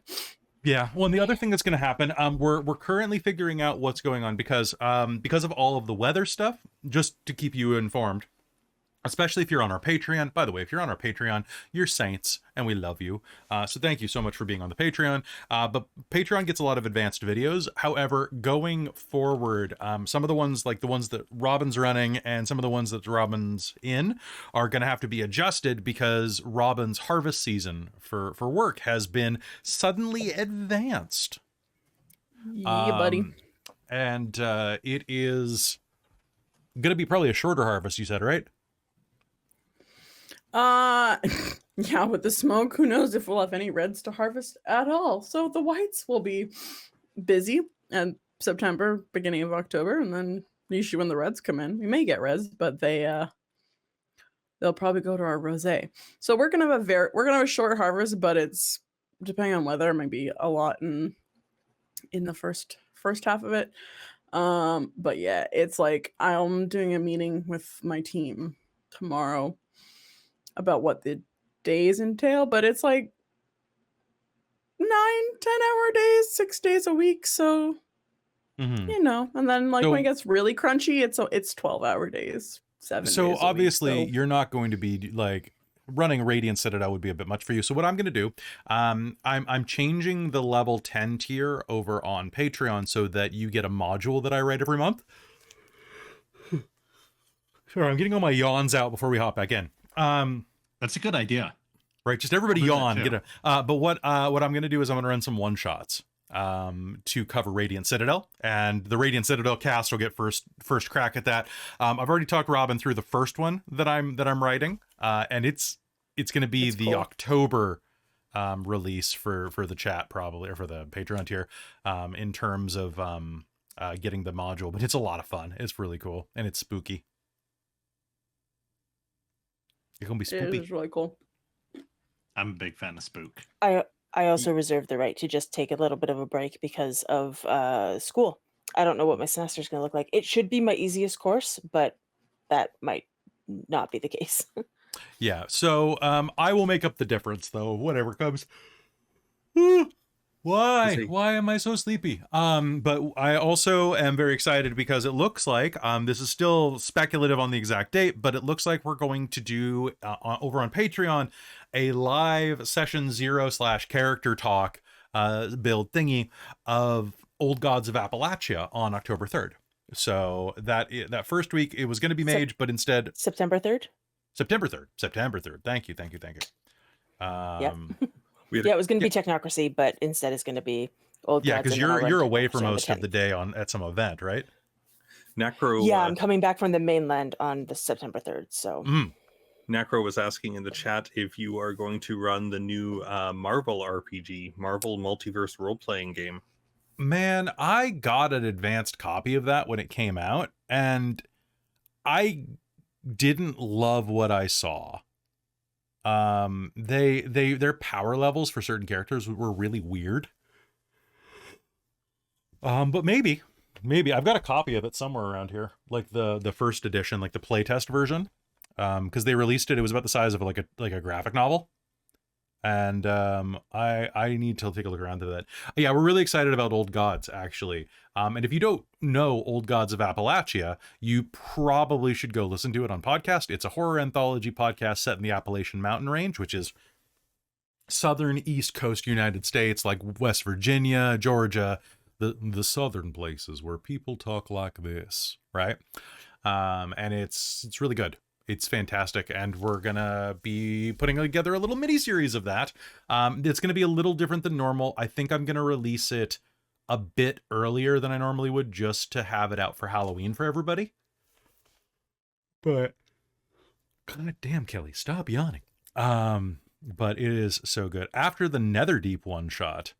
Oh god, the Netherdeep one shot. That is gonna theoretically the Netherdeep one shot would happen between seasons of Strixhaven. So we got to get there. So, by the way, Strixhaven's next week. I'm excited to be back. Netherdeep one shot? Yeah, the talk about the Netherdeep cast going to Strixhaven to hunt for Dorlan's brother. But we need to figure that out with the two parentals. I don't know if that had been announced at all. Well, I mean, someone just was talking about it there, so I think someone was talking about it. So, yeah, Larouk had heard about it, so I think Krista had mentioned it during Strixhaven. I think Larouk typed that after you mentioned that. But I was no, that's why I mentioned it. Nice. Yeah, no, it came, it came in the chat. It was before. Anyway, there's a bunch of really cool stuff that is coming your way real soon. I'm going to turn my fan back on. And quiet. I'm just gonna open up my vents more for the AC because I have to have it shut right now. Use a stick. With a stick. Yeah, guys, there's like a lot of stuff coming to the channel. So much I'm very tired. Ooh, right. I considered sleeping through game tonight, but damn it, we took last week off, so we're back. And I've gone through all of one track of Dork Pod episode 2, and it's great. It's super great. Is that the one with the So I just tree? have to do the other tracks. Yeah, it's the one with the tree. Oh god, that tree is so dumb. That is the dumbest thing in the entire. Oh, does it end with the arrival of another character? No, it ends with the cart carriage thing that you couldn't figure out the name for. Oh, that's fair. Is it the cart? Is it the carriage? What is it? Yeah, so that does show up with I remember, and it's a climax, and then next episode is where you meet one of my favorite NPCs in the entire Dork Pod. Fair. God, I love him so much. So yeah, who knows? And live in the area he's talking about, I will be very critical. In what, of Appalachia? It's everybody's home is West Virginia, Robo Luchador. Yeah. Because that You don't country get to roads. gatekeep West Virginia. Yeah, country roads will take us there. You can't stop us. Blue Country Ridge Mountains. Yeah. Country gnomes. Take my bones to a The place. place down below. Old gods of Appalachia. Oh, There was talk about setting it up as high as Pennsylvania, but I can play that theme on harmonica. Can you? Have you Yeah. stuff like that always makes me think of the continuation of Jolene, where it slowly turns Jolene into an Eldritch horror. That's Like, fair. It's actually like really like oh. Speaking of Eldritch horrors, let's see what this tower has in store for us. It's really true. Let's head back into. Want to head back into game, folks? Yeah. I just Yeah, wanted let's to do it. declare that I there do is a declare. certain. I do declare that there is a certain get out of here. Powerful feeling you get when you're wearing like slippers. No costume from the waist down kind of thing, but like the cape, like just going from one room to the other, pouring yourself water. You're like, yes, I shall go back to my keep now. When I can handle the feeling of the robe on my skin, then it's like, yes, I'm flipping my robe everywhere as I walk. It's great. It's the That's best. beautiful. Walk Because with it's a full like down to my ankles robe. Ooh. All right. Yeah, Vistra had the full length cape. It was great wearing that.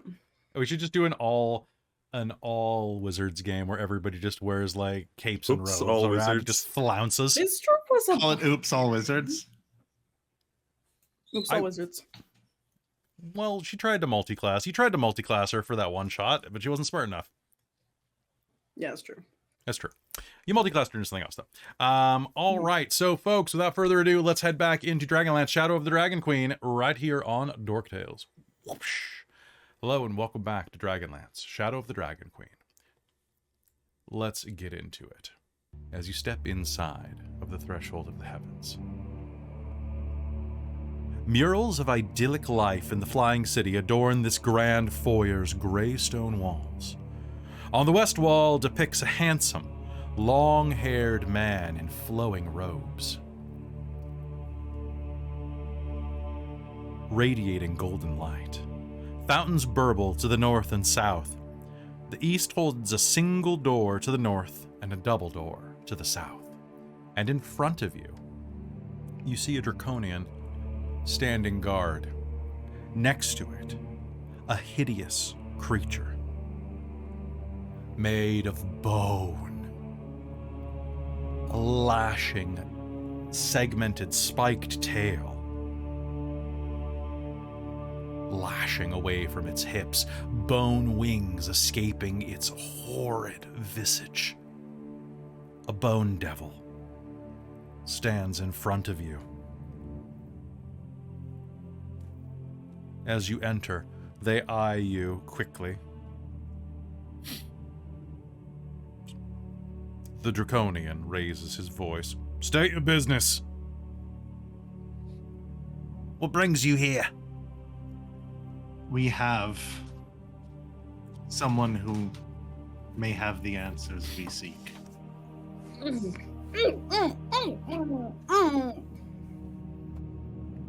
They may know the whereabouts of the priestess.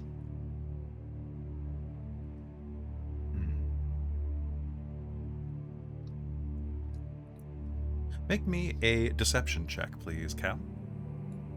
Can I Will give my- you advantage with my acting and fidgeting? Speaking you of can. acting, I have the actor feat. So I have advantage on deception and performance checks when passing oneself off as another. Well, fine then. But if I can get triple advantage, I will take You it. cannot, but you can try. Oh, Alas, Good hustle. Good hustle. good Yep. hustle. It Good was job. worth a Good try. job.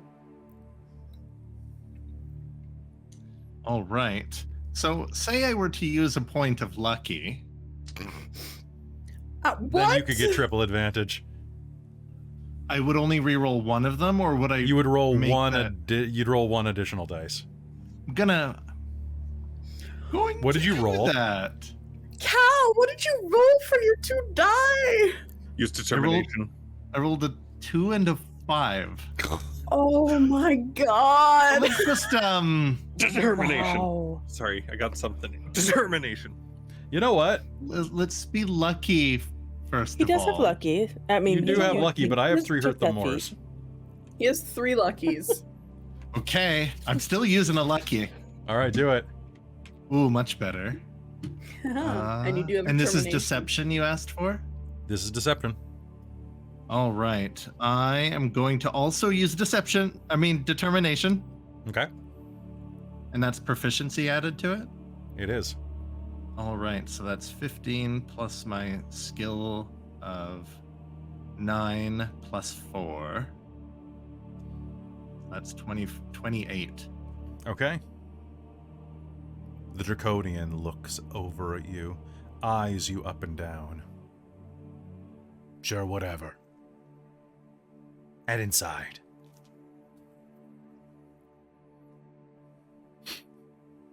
In we go. Does he glance in any specific direction between the double doors and the single door? Actually, he does not. Okay, so he doesn't do like a go inside or go inside. I guess he does it just- to the southern door more than the northern door. All right, move along. Kind of gesturing you to pass by the Bone Devil. All right. We pass by the Bone Devil. That sounds Bone Devil such a fun time. leers at you. Its segmented, bony tail clacking on the tile as it clears it away from you and leans in and sniffs you as you pass.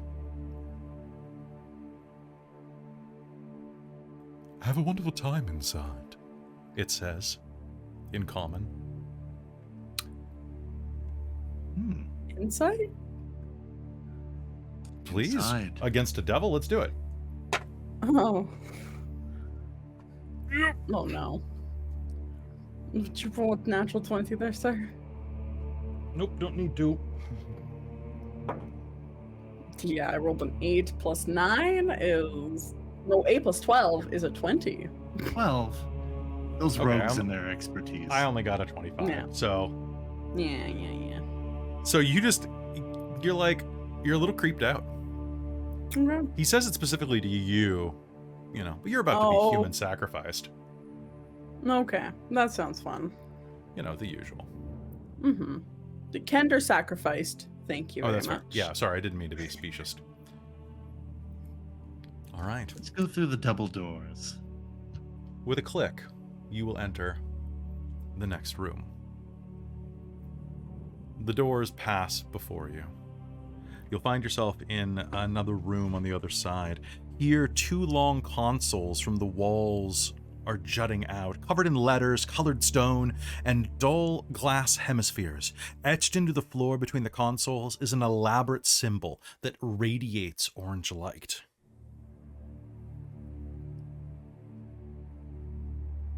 Anyone who looks Chris? around here can go ahead and make me an Arcana roll.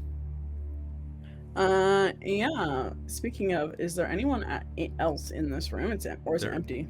It is empty. All right.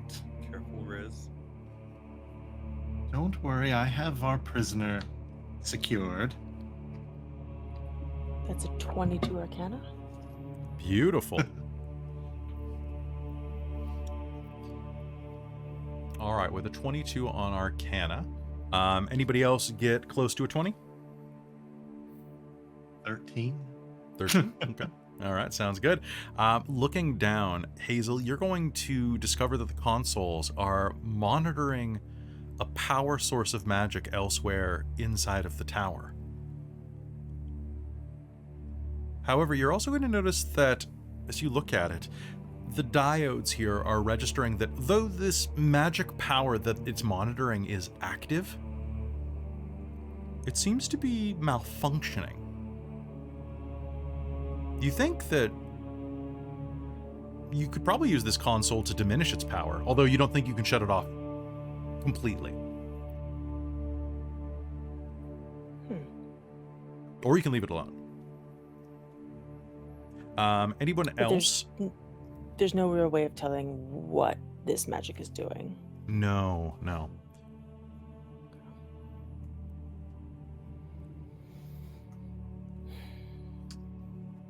I think I'm gonna leave it alone. Okay. Hazeal, what's this thing on the floor here? Magic sigil? Anyone who looks at that can make me a perception roll. I'm less good at that. I'm very good at that. I got a 6. I got a 29. So, as you're asking that, Aurontiros, you're going to go, I wonder what this is, because it looks like an aerial overhead view of the tower and its exterior buttresses, but it can't be that. And Hazel's looking for magic, like just straight magic, and it's like, that's not. Yeah, it's definitely not what Aurontiros says, although it looks identical to it. That would be weird, right? If Aurontiros was right. Would be. Obviously, it's a magical sigil. I just don't know. That what actually it is. would be sort of weird. I rolled a nat 1. It's obviously a child's toy. Yeah, it's like a hopscotch.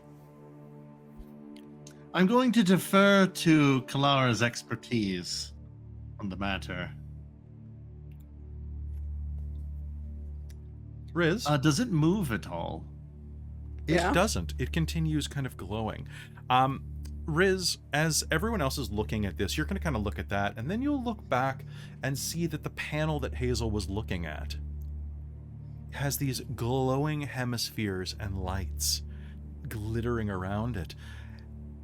Even a big red button. Oh no. Spinning a drama bomb. Oh.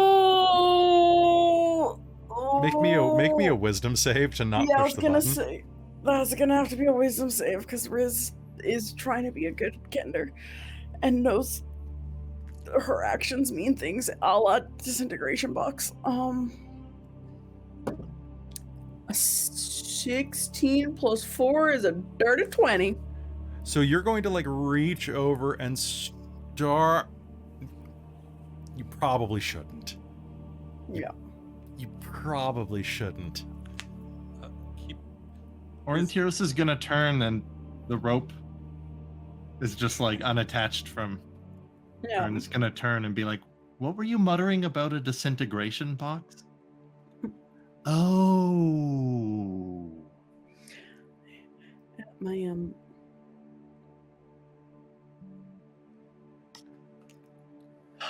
right. Riz, keep it further way out. Okay. Oh. Yeah. So I guess we go up. Yeah. Also, that looks like a view of the tower. A what now? Must be. Kind of like a magical blueprint. Like what building people that build things like use. It's magic. We probably shouldn't touch it. No, probably not. If we don't know what it does, right? I'll look over at Hazeal. I'm going to look at it Exactly and right. see if I can ascertain It's a any magic locations blueprint? of importance. Can I roll Arcana on it now that we've determined that part? So, if you'd like, yeah, go ahead, actually. All right. That is 21. So looking at this, it's glowing orange right now, which is kind of an unusual color to have something glow. And as you're looking at it, you're going to see that it's pulsing with the same rhythm as the red button on the diode. The glyph on the ground is kind of thrumming with energy, kind of at about 1 pulse per second. And so is the red button over there. They appear to be tied together somehow. Now that we're here, though, do we want to stay disguised or should we get changed? Am I able to see what's on other levels on this kind of like top-down map, or is it You are just not. kind of show? It's just showing an overhead view. You think that it's kind of just giving you a digital readout, well, a magical readout of the state of the building. It might be worth it to put your own armor on and just keep the tabard and the helmet. So that at first glance, maybe we fool people, but... It's going to take 10 minutes for me to put my armor back on. Half that if I get Let some us let us poke our heads up one more Yeah. floor. Okay. Yeah, Agreed. because we know there's something right on the other side of that wall. help. So do we walk Right, on it, or... I'll go What? first with Rizira, Mhm. and if everyone else can stay back just a bit. Maybe just go around it? Yeah, Riz will go around it. Okay. You all make your way around it. And there is a door in the middle of the room, as well as one in the north corner that you believe probably just leads back into the main center. And as you open that, you will reveal a spiral staircase that leads upward. Do you continue northward? Well, upward at least. Yeah, do we hear anything in like as we're going up? As you head up to the next floor, you are going to see that the stairwell continues spiraling up. Or pardon me, no it doesn't, I'm a liar. It stops there. You can make me a perception roll.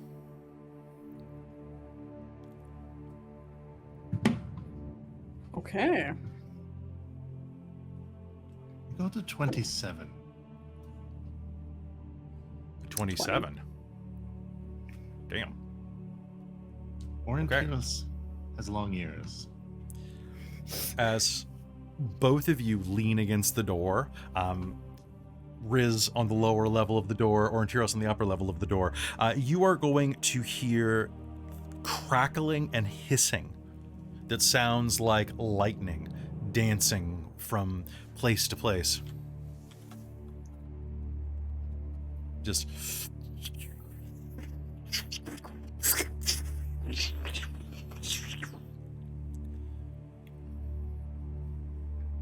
No voices though? no voices. Okay. Shall we peek? Mhm. Go heads in. All right, we go up to the next floor. The door opens easily for you. And I'm assuming that Aurontiros and Riz are going to be the first through. Probably Riz going first. Yeah, probably. Being like almost like pushed forward. Like, you know, still keeping up the appearances that she's a prisoner. Okay. Inside of this room, 9 blue crystalline columns crackle and hiss as lightning arcs unpredictably between them. A double door leads to another room to the north, just around the corner to your right, and a smaller door that you enter from leads downstairs. As you start and take a step inside of the room, can you please do me a favor and make me a dex save?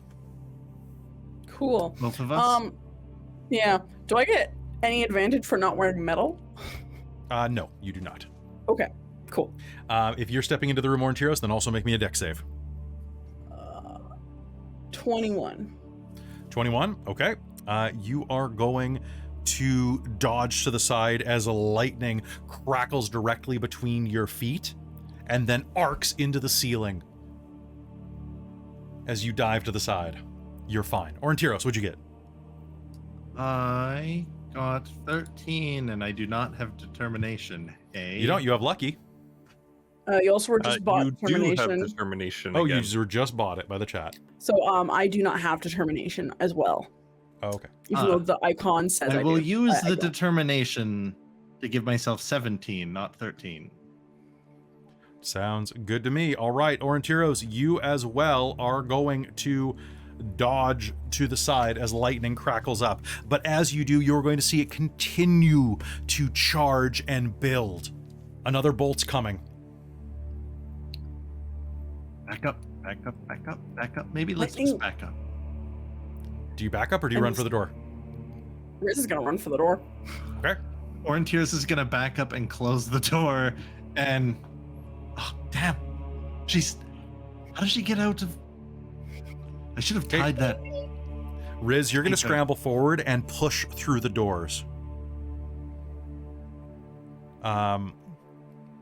And as you do, you will step into a room that is devoid of quite as much lightning, at the very least. As you push through the door, stone columns inset with glowing crystal bands run along the northern side of this room. Between the columns stand 2 still, insect-like constructs. Sporadically, lightning arcs between a column and one of these constructs. They look like 4-legged mantises. To the southeast, an array of runes pulses on a console. In the middle of the south wall stands a small door, and to the west of it, a larger double door, which you just entered through.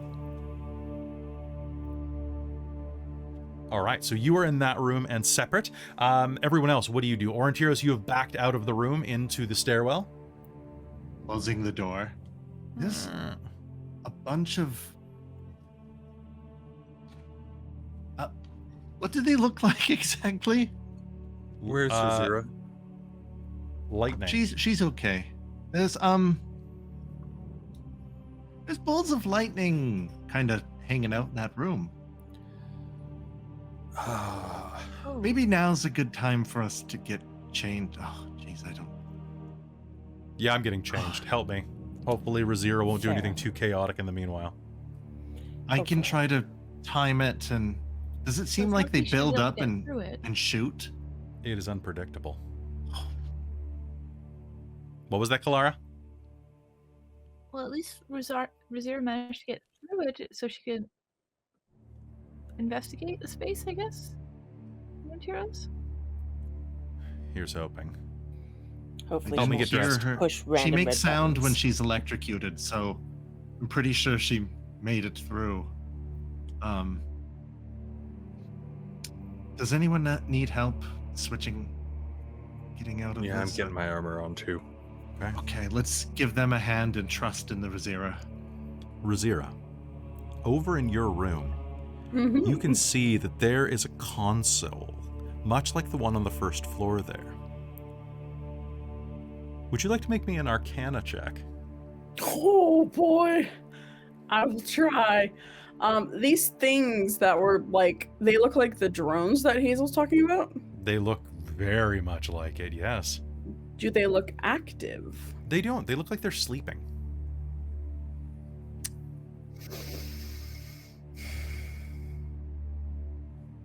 Do they have eyes? Sort of. Looking at them, you will see that they have kind of a big ruby-colored eye that is dull, not glowing with any internal light or life. Oh boy. What do you do? I'm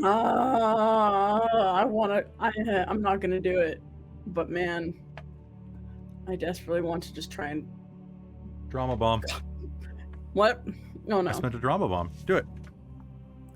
Do it? Okay, Riz is Take gonna me in. try and sneak up to one of them Okay. and try and wrap one of like the gag that she has in her mouth around the eye. Okay. If it makes any twitch, she's prepared to run away. And spending that 5 feet of freedom of movement to run away. It does not do anything. Okay, so she will cover that one. Mhm. And then she'll take her scarf and try and cover the other one. Okay. She will do so. Okay. And then I'll go to the console. Okay. And make an Arcana check. Make me an Arcana check. Oh boy. Beautiful. That's amazing. That's great. Well done, Robin. Thank you. I was like, 7, I'm gonna try and blind it.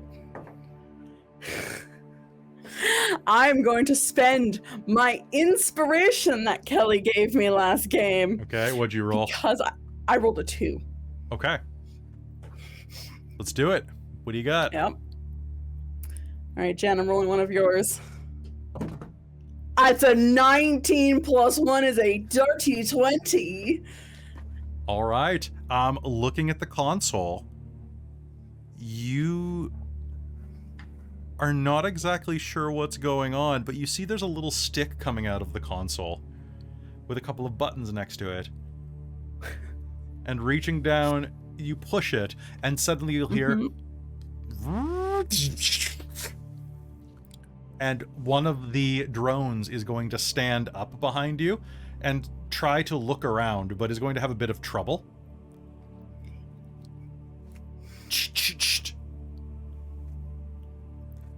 And is going to make this kind of like noise at you. If I move the joystick, does it move with it? Yes, it does. Riz is a drone. Okay. Does anything pop up like human Robin would think that drones have a camera? Does any sort of magical thing like that pop up, like a view camera? No. Okay. It looks like, but it looks like you can use the console to control both of them. Yeah. No, I was thinking. I can make them fight each other. No, what I was thinking was like, oh, I could send these things up and do scouting for me. Mm-hmm. I'm gonna walk one of them into the other room to get electrocuted to death. Okay, it will happily walk into the room. Let me just double check this. They activate feels the best of its ability. All right. So as you are piling up your armor, Riz, you've been playing around for about 5 minutes at this point. Okay. And figuring out the controls, it takes a while to figure out, the sneaking and the that thing walks into the next room, there will be an explosion after about a minute or two of it kind of walking around, and all of you who are inside of the stairwell, right as you're finishing buckling up Godfrey and Levna's outfits, will hear something explode as lightning strikes it. Oh no. Oh gosh, we're going? Let's go. We're not rushing. We are looking. I was gonna grab the back of his armor. There's some smoke. If that was Rizira, she's already gone. We're not killing the rest of us. She hasn't screamed. Why you go dark so fast? No, it's there's a thing out there, and it's not Rizira, and it smells. Oh, I'm just gonna close the door for a second. Go. You wanna take a look at that? It looks like it's like a metal bug. Is it like what I described earlier? It's kind of exactly like that, but on fire. The fire is not a standard feature. Ah, Amazing, Jen. Amazing. Jen, take a point of inspiration. Yes. You made me snort so loud, I think I might have to edit it out of the final version. Take an No. inspiration. Don't edit that. That snore was beautiful. Okay. Yay. We did that's it awesome. destroy any of the like lightning things or nah? No, it did not. Okay. Is there? Does it look like you said earlier? There was a charge building up. Is it still? It is Is it still safe to go? zoomp, zoomp, zoomp, zoomp, zoomp, zoomp, zoomp, zoomp, zoomp. So how do we get across this? Just run? Okay, let me take a look. And Yeah, Hazel's going to go. Scooch places over and let Hazel near the door. And I'm going to look in, and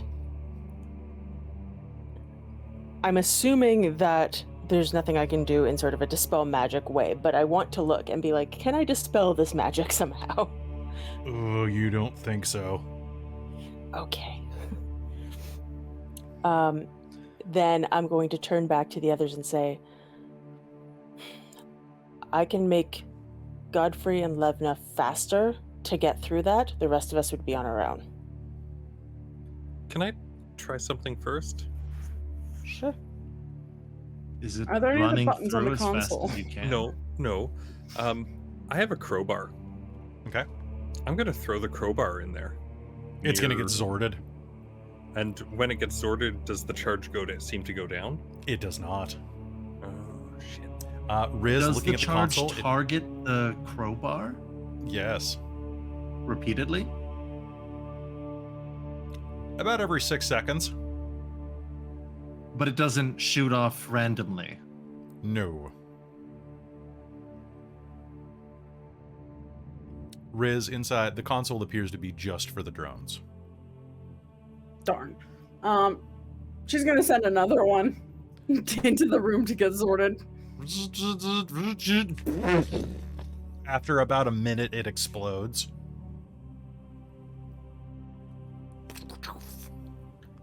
With the drones, I would, because there's a bunch of these like little things shooting the lightning. Do they Yes. seem to target, now that 2 drones have come in the same way, does it seem to target whatever's closest to it? It seems to target whatever's in the room. Okay. So basically, as soon as you step into the room, it's going to attack you, or it's going to try to zort you. But like I said, there are 9 crystalline columns that are doing this. So in theory, you could try to run it. You could try to damage the columns. You could, like Hazel, you could dispel magic, but you'd probably have to dispel each of the columns, which would be very Fair. difficult. Mostly out of character, I want to cast haste on Godfrey and Levna to help them run through faster, You essentially. do that. Let me try something before you get up to your magic-y ways. Okay. I'm gonna send his sword out and try to attack one of the columns. Okay, attacking one of the columns. Go ahead and make me an attack roll. Stay still, you damn column. Well, that's a 1. Okay, that's a nat one. But that's a nat 1. But I can't decide The column does not if stay it still. would be funnier to leave it or use lucky. But also that nat 1 might just be my sword disintegrating, so maybe I'll use a point of lucky. Do you feel Maybe you should. lucky, punk? I feel lucky now. All right. And that's a just normal attack roll? Mm-hmm. All right. That is 21. That's 25. 25. Your sword is going to lash out. Roll me damage.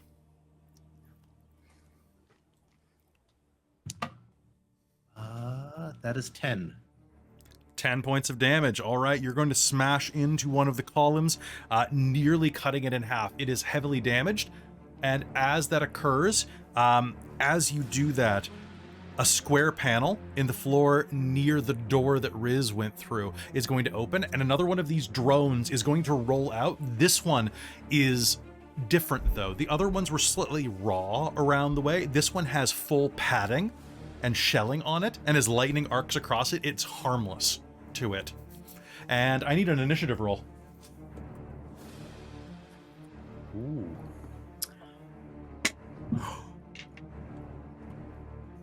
Oh, thank you, Levna. I have the best initiative I've ever rolled. A 6? Wow. No, a 19. I am double. That's almost max. It's almost max. No, my days of single-digit initiatives are over.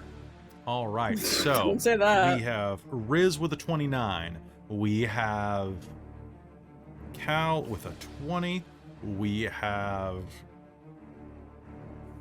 Godfrey with a 19.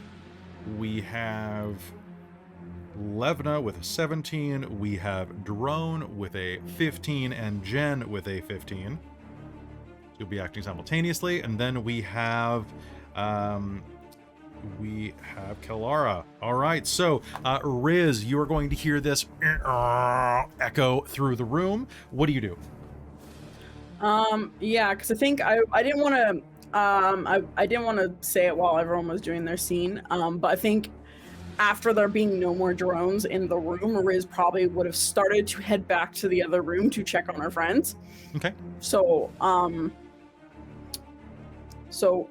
opening the door, she'll see that drone is there.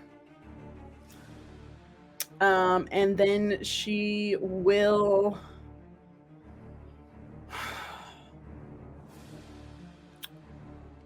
I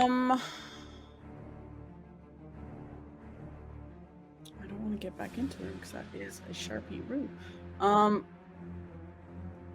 Well, yeah, actually, I will do that. Riz will make an attack with green flame blade and her +1 rapier at Okay, this drone. Okay, make me a deck save as soon as you enter the room. Yep. I can't read if that's a +8 or a +6 on my sheet. Jesus. That's +8. 19. 19, you are going to be fine. Cool. So you're going to roll in as this lightning strikes next to you. Go ahead and make me an attack roll. Perfect. I will do this with my green flame blade. Casting that. That is a 16 plus 9 is 25. Okay, that's a hit. I'm assuming I didn't get an advantage for sneaking up on it. No. Okay. Okay, so that is, hold on a second. Oh, it's 29 or 25. It's a +1, but yes. And you can use sneak attack, okay. though, because you were fighting alone. Yes. Okay, so, and there's no creature within 5 feet of it. That's fine. So then I do extra D8 fire damage. Okay. So so 2D8. Do you need damage separate? It's all magic now, but does the type matter? Unless it's lightning damage. No. It's fire and then just magical piercing. Oh, that's good. 27 points of piercing damage. Ooh, you just made my life a little easier. All right. So you are going to stab it from behind, kind of cutting into its crystal carapace that is alongside of it. And what else are you going to attack with your offhand? Or I guess you cast Green Flame Blade. I mean, that's an action. You're right, that is an action. Are you going to attack with your offhand?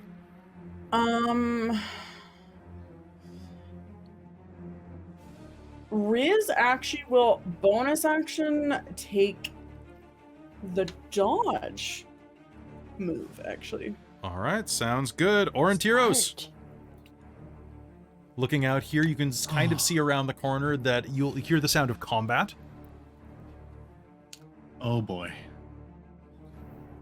Here we go again. Mamma mia. Well,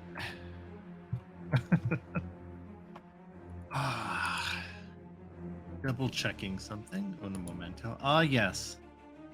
Shatter is 10-foot radius, and Rizira's right there. Is she? You'd have to step out into the room to see, really. Actually, I can't take the dodge. I can't take the dodge. I was looking at the wrong. It's not one of the cunning actions yet. Yeah, it's not. No, I was looking at the wrong list of things under the bonus actions. Riz is gonna leave and then take a hide action then as her bonus action. So I'll roll a hide check on it. Aurontiros, if you want to step out into the room and give me a dex save. Yes, sir. All right. Well, that's 19 plus. Okay. You're going to be fine. You guys are so lucky there's no half damage in this room. Oh, jeez. And, oh, wow, one of those, and panic casting shatter, panic shatter. Okay. And I have disadvantage because I'm made of metal and crystal, right? That's correct, yes. Okay, that's going to be a total of 12. It fails. All right, go ahead and roll me damage. Well, I'm glad I jumped out of the way for that. Me too. Do the crystal pillars? They will take damage inside of that radius as well. All right. Math time here. 13 plus 7 is 20. 20 sonic boom. Okay, so there is going to be an explosion of energy as 3 of these pillars are going to completely explode. And as they do, the lightning is going to stop.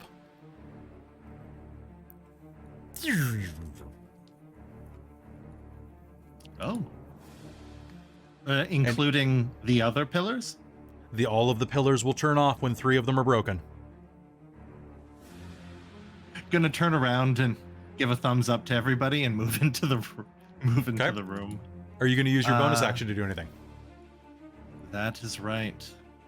Let us take a whack at the drone with your floating sword? This drone. Yes. All right, do it. 19. That's going to be a hit. Roll me damage. 7 slashing. Another 7. Perfect. All right, Godfrey, you're up. Oh my gosh, what do I do? So early in the initiative. So we got the okay to go, so let's 1, 10, 15. Oh, there's something over there that does not look good. I'm gonna stab it. Because I have reach now with my Dragonlance. Ooh, yo, +3/+3 Dragonlance. Dragonlance. I play my +3/+3 Dragonlance, and it comes out into play tapped. Or it's been like 15 years since I played Magic the Gathering. I'm trying to make a Magic the Gathering joke here. And I got confused with Yu-Gi-Oh, and I was I put it in defense position. I was thinking Yu-Gi-Oh when you started talking. You've activated my Dragonlance card. You've activated my black mana. A 22 hit. Yeah, that probably hits. Roll me damage. That will be 11 damage. Okay, 11 damage. You stab your Dragonlance into this creature, and it will puncture it, but it doesn't go down. Okay, and then that will also be a 24 to hit. That's a hit. Or a 15 damage. Ooh. All right, this thing is starting to look pretty rough as you are tearing into it. All right, I don't see Riz, so I'm going to let's see, 5, 10, 15, 20, 25. These things are big. Like They're like the size of a person, yeah. Could a Kender hide inside one? Probably not. This isn't Five Nights at Freddy's. I will just move up to engage it and be done. Okay. All right, sounds good. It is Levna's turn. Levna is going to rush around the corner, having high initiative for a change, and is going to make 2 longsword attacks. Well, that sucked. One of them is going... Oh, wait, I have advantage. What am I doing? You're right there. So that's going to be 1 hit, and that's going to be 2 hits. And also it's a +1 sword, too. It is a +1 sword. That is right. So that's going to be 2d10 plus 2. I rolled literally the worst I could roll, almost. So that is 4, 8, 10, 11, 12, 13 points of damage. As she whacks it twice with the longsword. You know, this thing's just too short. Love me a good great sword. Smash. And that's going to be her turn. Hazeal, you and the drone, what do you do? Yeah, if I move into the room, about how far am I from the drone? So if you move into the room, that'll be 5, 10, 15, 20, 25. So you are 1, 2, about 20 feet away from it when you step into the room. Okay, cool. So that should be just inside my speed, I think. Plus a step into the room, I think. So you're trying to get up right next to it? Yeah, I want to hit it with my hammer. I'll allow it. Okay, so you can rush up beside it. I'll say that you were all crowding at the door. That makes sense. So go ahead. We were, because I was going to make Godfrey and Levna wait right. if lightning was still going. Okay, and the drone's acting simultaneously, so I'm going to try to mulch Godfrey. Okay. Godfrey, what's your AC right now? 18. 18. That's 2 hits. Does it feel good, Kelly? It feels so good, man. It feels so good. So that is going to be, my friend. I just need some more. Oh God. Okay, the first one is going to be a slash at you that is going to lance out with its claw. Godfrey, you're going to take 9 points of piercing damage from the first one. Okay. Plus 8 points of lightning damage. Oof. And then you are going with the second attack. The first one is going to grapple you as it kind of wraps around you. And the second is going to deal 7 points of piercing damage plus 8 points of lightning damage, because my lightning dice keep rolling 8s. Nice. So Zort. It was just regular slashing? It was regular slashing. Perfect. Yes. Hazeal, you're gonna a 9. Okay, I'm just gonna hurt them more to do a hit on you as well. No. That's a nat 20. Or is it? You gonna cast Can I Silvery Barbs? Barbs this guy? You can Silvery Barbs it. I'm Silvery Barbsing this guy. Okay. Okay, that's still gonna be a hit with a 19, Thank I think. you. Unless you cast Shield. Yes. No, I'm not. Okay, then I'm just gonna hit you. Okay, so Hazeal. That's Oh fine. God damn, that was max, and then it fell off the table. Who do you give your advantage to, Aurontiros, for that spell? Give it to the drone. Ooh. You can also give it to yourself, if you haven't done Who is... I cannot see Kelara. She is downstairs. I cannot see Rizira. She is through door. Kalara's like waiting at the door, so you can see her. Oh, okay, so she's coming up the stairs. She's coming up the stairs. Going to give the inspiration to Kelara and be like, it's dangerous up here, but nothing that you can't handle. Okay. As she bursts through the door and sees the man. All right. Hazeal, from the attack that was not a crit, you are going to take 12 points of piercing damage and 8 points of lightning damage. Because I wish I could roll these lightning damage all the time. Do you have anything else you'd like to do with a bonus action? Nope. Okay. All right, Kelara, it's your turn. What do you do? Okay. What is still going on here? So basically, they are crowded around this drone and are fighting it. The lightning has stopped, so whatever has happened, And someone that's shut these off a purple lever. dots on the map. Yeah, those are the pillars. Okay, they're thin pillars. They're thin pillars. Basically, they're like Tesla coils. Magic Okay. Tesla coils. They all seemed to power down after Aurontiros like shattered. Yeah, Aurontiros destroyed the three in the top northwest corner of the map. And when three of them broke, the rest of them turned it down. Okay, so they're not generating lightning right now. They're not generating lightning anymore, and it's just this horrible little Istarian drone that's like and like tearing chunks out of your friends and is grappling Hazeal and Godfrey now. And it's magic? It looks like. It looks like it's some type of construct. I don't think you've ever really seen a construct like this before. Okay. It does not look like it is made of flesh. It looks like it's a machine.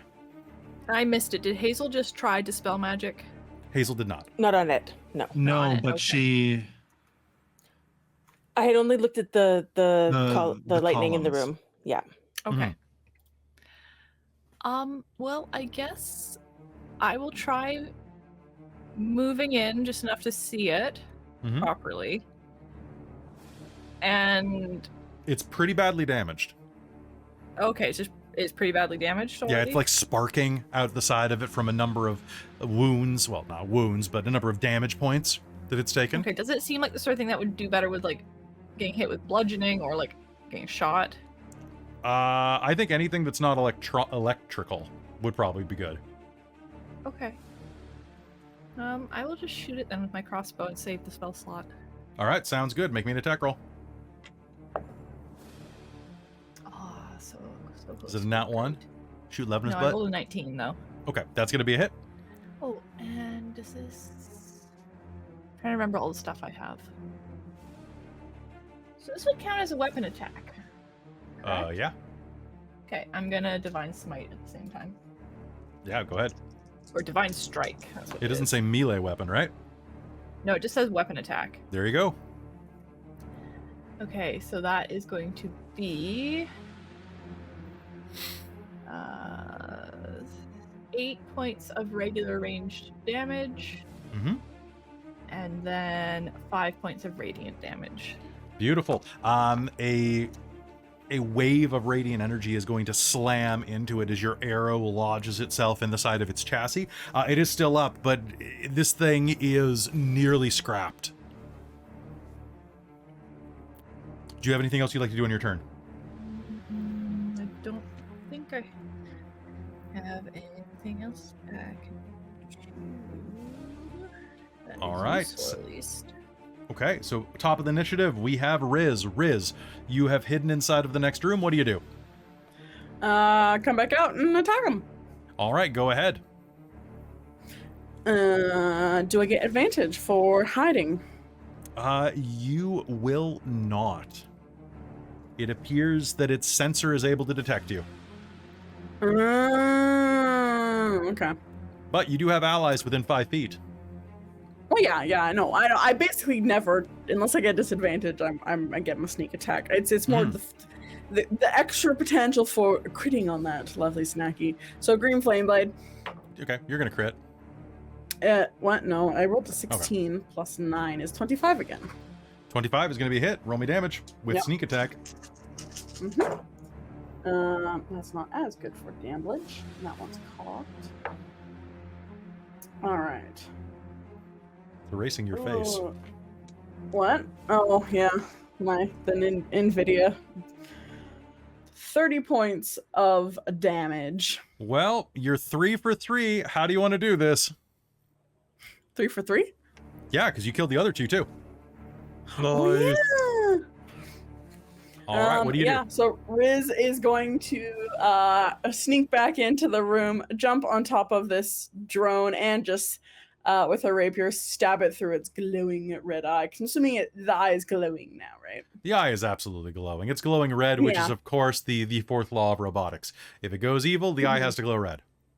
Yeah, so she will just stab it through the glowy red eye and just ride it down as it Okay. like dismantles. It is going to collapse on the ground as you destroy it.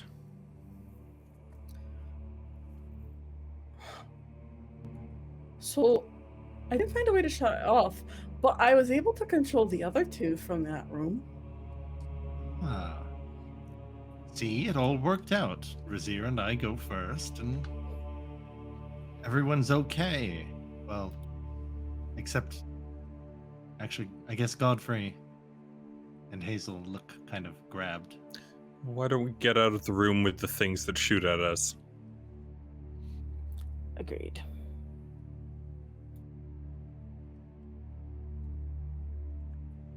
Yeah. So yeah, Riz will Alright. bring him into the other room, show them the console, be like, So it doesn't look like it does anything else. From what I could tell, it just basically controlled those two drones. I'm going to use my second wind. Sounds good. Moving into the next room, you can see that there is another door leading up into this tower. Oh, Alright. well, Let's go. ready to do Before it we- again? Yep. Aurontiros will follow Rizira.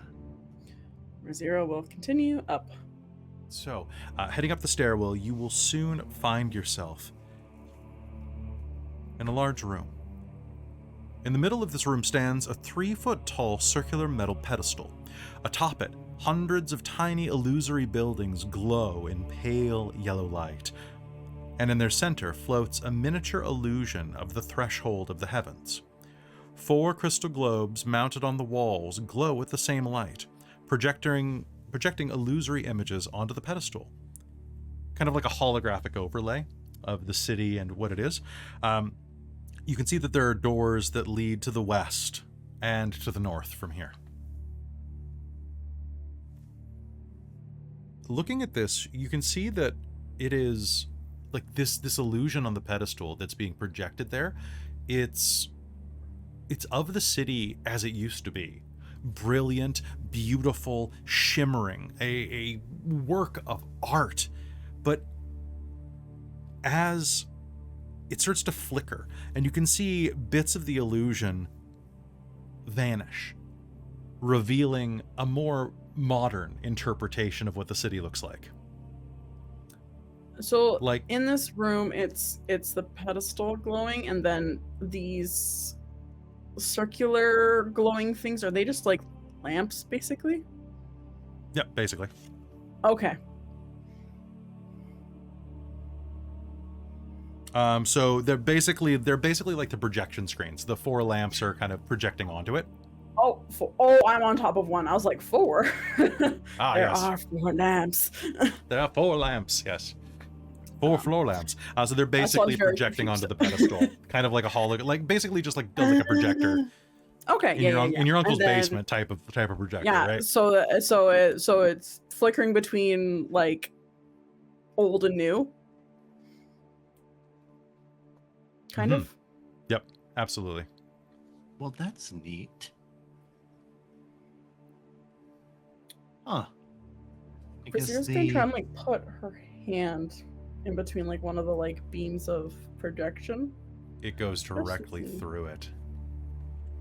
It doesn't Oh, even tickle. That's cool. That's unnerving. Yep, very. Well, let us kick Do we? around the corner and find out what awaits us. Yeah. Do we want to go west or north? Riz is gonna go to the west door and just take a listen.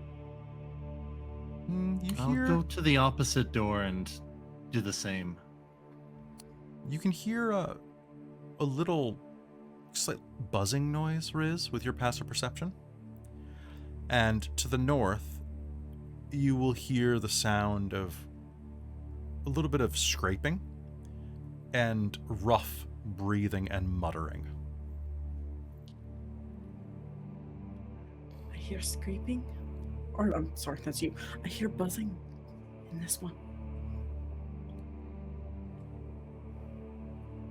Like the hum of electricity? Or lightning again?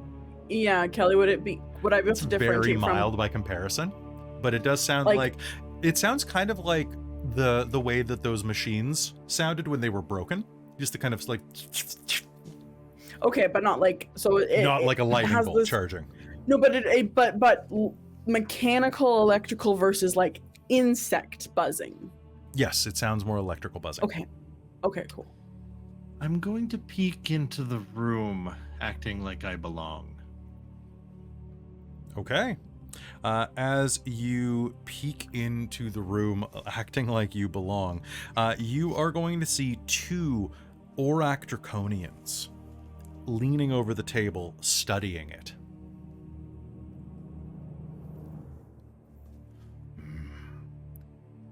I'm not sure exactly what we should be doing. How do we... You can see that a large table fills the center of this room, and beyond it, a north wall holds a door. Atop the table, a three-dimensional illusion depicts a vast rocky expanse in meticulous detail, and this is what the Draconians are investigating.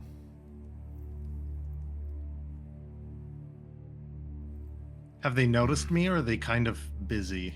Make me a stealth roll.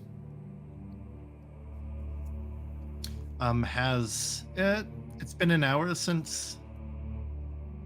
It has since then... No, you'll still have the plus 10 for a few more minutes. All right. So an Aurak Draconians are one you haven't seen before. They are kind of like golden sheened with these long frilled fins dangling from their chins, almost like the beards of a gold dragon. Oh, fascinating. Just going to slowly go back. Oh, I had rolled an 8. My skill is 8, and I Okay. have Pass Without Trace. So that's 26. Sounds good. Okay, so do you just lean in and look at them? They don't appear to notice you. Going to...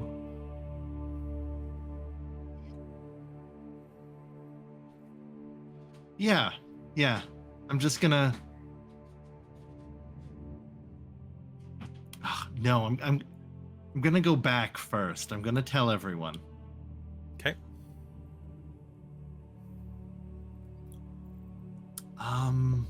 Is Rizira still in this room? Riz, what are you doing while Aurontiros is sneaking up to the north? You're over at that western door. Mm-hmm. What do you do? Well, I think she would have looked to Aurontiros and then is learning, so she sees that Aurontiros opens a door, so she's gonna wait until Aurontiros comes back because she doesn't want sound to travel. Okay. So she will wait until Aurontiros closes the door and gets a report from Aurontiros before she will open the other door to check it. Okay. So Godfrey, Aurontiros, everyone. What? There's two of those big draconian looking things, but they're like ones I've not seen before. Oh, great. They're like golden, but they're busy. How many did you say? 2. And they're Where going are over they? some sort of schematic I can't make out. So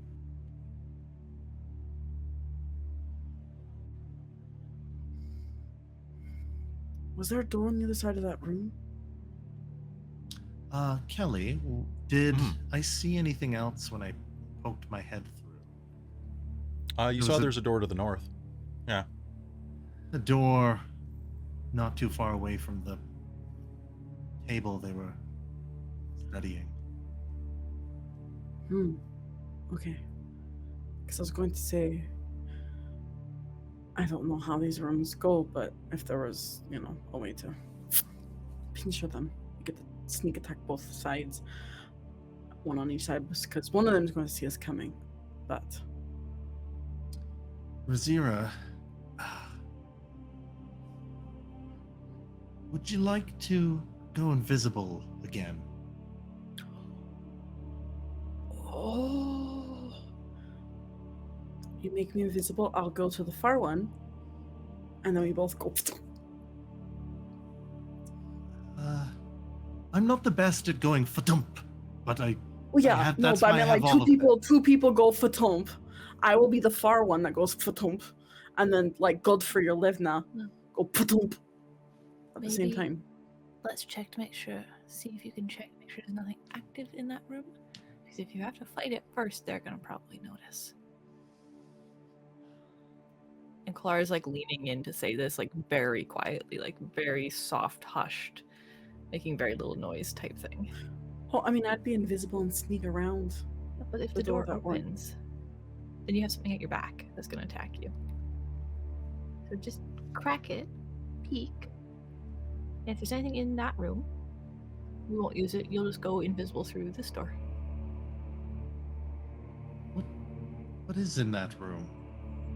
I mean, I'll take a look. I don't think Aurontiros has seen the other door on the other side, so we won't know that door goes through. Riz is talking about going through the top, this door, and sneaking around through the Okay, upper. well, just the way you said pinchering. Well, yeah. So Riz was saying like she goes invisible and goes around the other side, and then then they basically would see. Yeah. Yeah, but if Through the the door's room. opened enough, you're not gonna have surprise. They're gonna notice the door opened that wide. Unless... But Aurontiros was just looking. Well, he Certainly didn't cracked notice. it, right? Like that's different than opening it enough for a body to fit through. Rizira's very small. Quiet. Either way, Rizira will open the door for the other room just because she's curious and Aurontiros is back. Sounds good. All right, so you're opening it? Mm-hmm. 3 hovering skulls, their eyes alight with fire, sit in this room. 3 chairs are scattered across it. Blackened consoles against the west and south walls buzz and occasionally emit sparks. Doors lead to the north and the east. Are you presently invisible, Rizira? I don't think so. Okay. As you open the door... You would have tried to do it stealthily. I don't know if they are specifically watching the door. They are. You can make me a stealth roll with disadvantage. Okay. You said Pass Without Trace was still active for a couple minutes? I did, though. Yes, I did. I screwed myself with this one. I mean, thank you for the Pass Without Trace, because it's taking my 2 that I rolled to a 24. To a what? That's the It's a lowest you can 24. get. Yeah, it's Pass the Without lowest I can Trace. get. Yeah, 24. All right, and one of the skulls is going to turn toward the door. As it opens, it goes, "Who's there? Come on, who goes there?"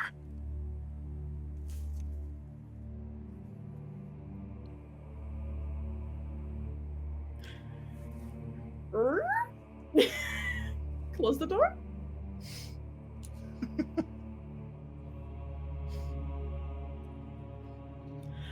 They noticed us. 3 flaming skulls. The door behind you explodes. Can I get an initiative roll? Yeah. Dun, Oh, I had dun, just dun, thought of such an Aurontiros plan. I know. I can still do it. All right, more Draconians. And Lebna. Hey, there's that 18. All right.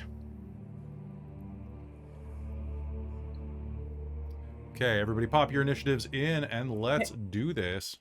Hey, Chris, you this is all uphill. You're rolling plus 10 Double for digits. initiative. That is such spread. Do you not Such a add anything spread. to initiative? Huh. Well, we rolled the same. All right, so I've got I just need to add Rizira with 2. a 30, and then I have... Boy, it's all downhill from here. I've got Aurontiros with a 23. That's Then right. I've got Hazeal with an 18, and Lebna with an 18. And then going down the list, I've got Boy, let's just do the basic math. What is their dex bonus? Okay. Then I've got Flame Skull 1. Then I've got Flame Skull 2. Then I've got Aurak Draconian 1. Then I've got Flame Skull 3. Then I've got Aurak Draconian 4. Or 2. What am I saying? I was going to say, wait, what, 4? Well, yes, they Like, multiplied. oh, where They did those multiplied. invisible two come from? Then I have Kelara. Then I have Godfrey.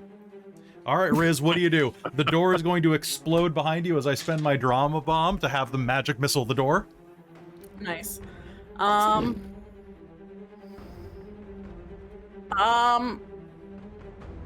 Fuck it. I'm gonna try this. I don't know the HP of Flaming Skulls, but I'm gonna try this. Okay. Riz is gonna open the door and cast Sleep. So let me roll my d8s. Time to go to sleep, Flaming Skulls. Yeah, exactly. Night night. Okay. 11, 15, 16, 22 points. I don't know if any of them are... All right, the sand that you throw glitters through the air, and one of the flame skulls is going to make this noise and glare at you with white-hot flame. It does not appear to be enough hit points. Okay, cool. Then,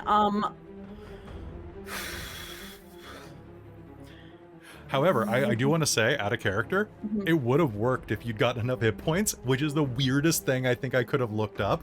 I was like, there's no way this is going to work on a flaming skull. Yeah. Oh, it actually would have. That's a great move, and I think it would have been hilarious had you rolled, like, its hit points. Just this flame skull going, honk, honk, shoo. Could I have gotten it with 5d8? With 5d8, yes, if you rolled all 8s. Okay, so like near impossible. Gotcha. Near impossible. Okay, cool. Well, it was an attempt. I was like, the Aurak Draconians don't, but the Flaming Skull might. HP or current HP? It's current HP. So just wait until we've had a chance to like hit them a few times and then do it again. That would have been good. I can cast Sleep once a day because of... Okay, so what else are you doing with your turn? Bonus action. I'm going to...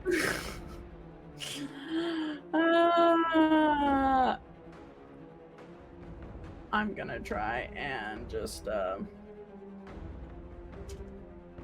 She's gonna try and hide in... There's not really anywhere to hide in this room, is there? No, it's all projectors and the thing. Okay. I mean, you could hide behind the wall. Sure, yeah. Riz will hide right behind the door, so it's in attack of opportunity range if it decides to fly in at everyone else. So I'll make a hide check, and then she'll hold her magic, her rapier. Sounds great. Okay, that's going to be your turn. 24 for my stealth roll. Perfect. Aurontiros, you're up. Well, the door is also. I suppose they heard right? the Yes. door explode. There's a good chance. I'm going to burst into the room where the Draconians were talking. Okay. And very quickly kind of like salute and be like, a couple prisoners escaped and they're trying to destroy the drones as we speak. What? What? They both look up, surprised. Down one floor, we're being invaded. Make me a deception roll, please. Do it Oh shit, flat. Kalara's right in front of the door downstairs too. Do it flat. Do it flat, so that's with Even with the disadvantage and actor? advantage. Oh, okay. Yeah, okay. because this is a weird. That's This fair. is weird.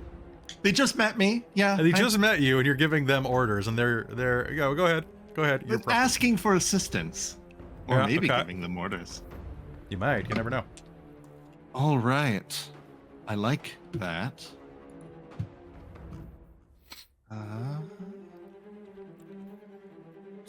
I'm going to use my determination Okay. to move the 22 to 26. God damn Just because I really want this to... God damn it, their insight was a 22. Damn it. So they're gonna look at you and be like, what? Why, what's going on? What prisoners? What are you even talking about? The base has been infiltrated and they've already destroyed the drones on the floor below. They outnumber me. I came up. Quickly.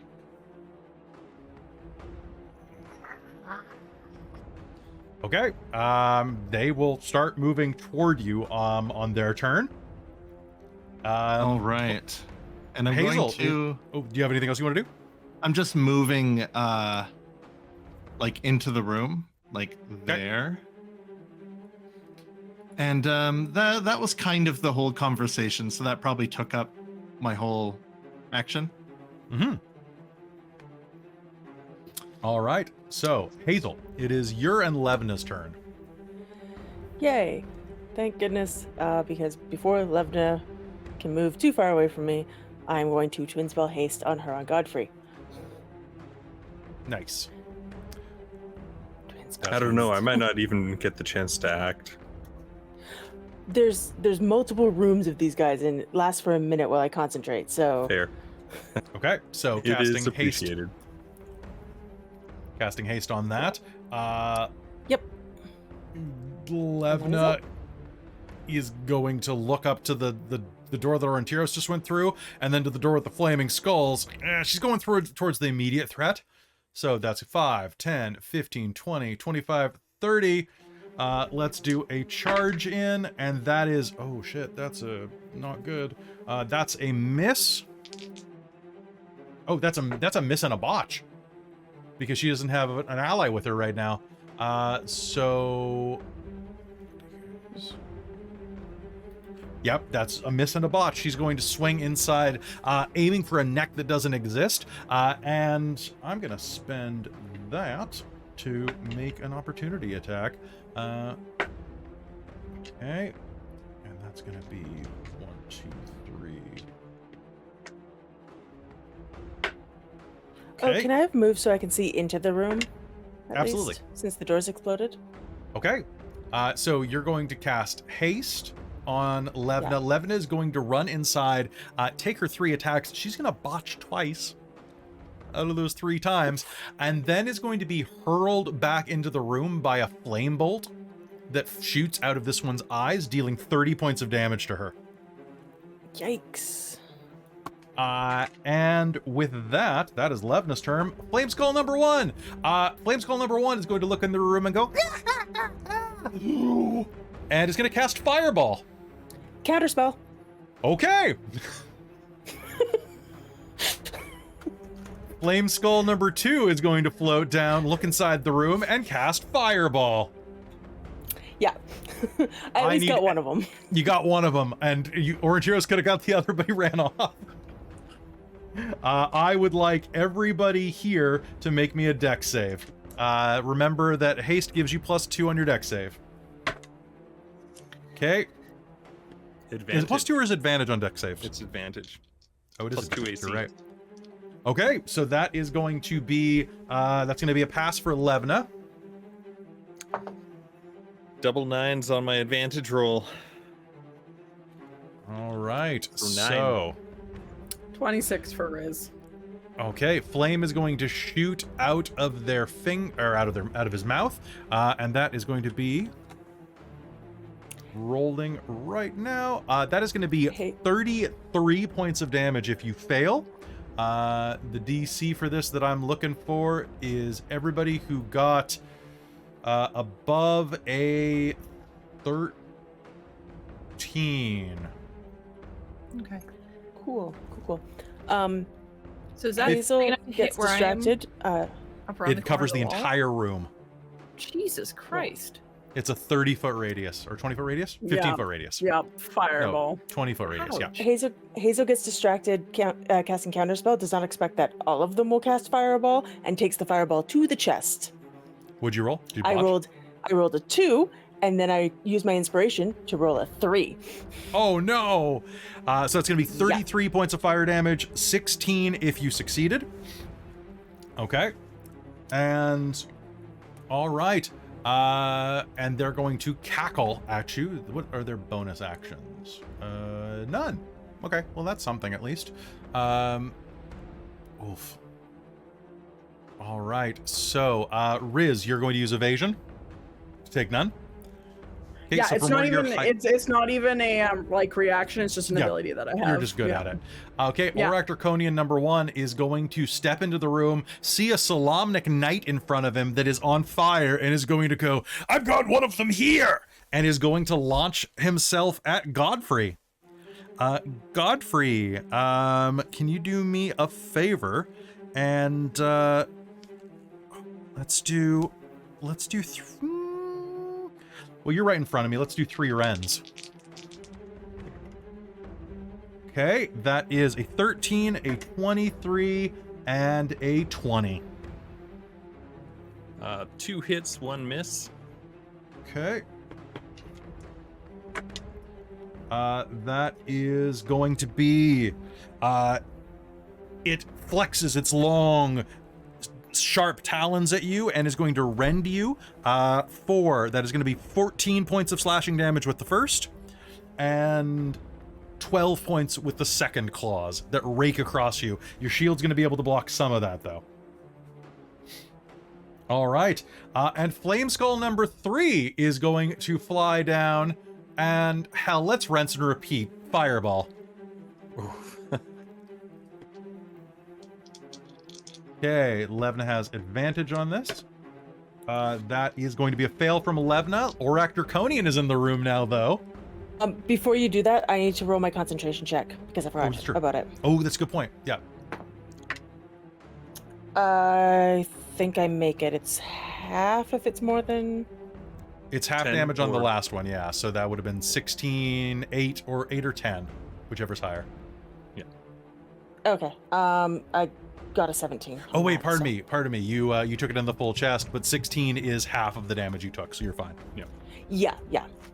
Okay. So your dex check for Levna still tracks. Okay, sounds good. She fails, and so does the Aurak Draconian, though. He walks into the room, claws Godfrey, and gets hit with a fireball, which is just beautiful. I love it. Let's roll damage for this now. Finally got my nat 20. Me too. Isn't that advantage? Did you get nat 20s on your fireball checks? Yep. Yeah. Yep. Because of that advantage from Hazeal. Holy crap. Okay, Levna's going to take 37 points of fire damage. And so that is a total of... I got to check something real quick. I believe Levna's down, but I just want to double check that. Yes, Levna is down. Levna, no! Because you guys are 9th level. Yeah. All right, Levna is knocked off her feet by the fireball and is down. Aurak Draconian is going to take 37 points of damage. He's having a bad day. And Aurak Draconian number 2 is going to rush to the room, see what is going on here, and is going to go, "I have you, brother!" and is going to fire 3 bolts of energy out of his hands into Godfrey.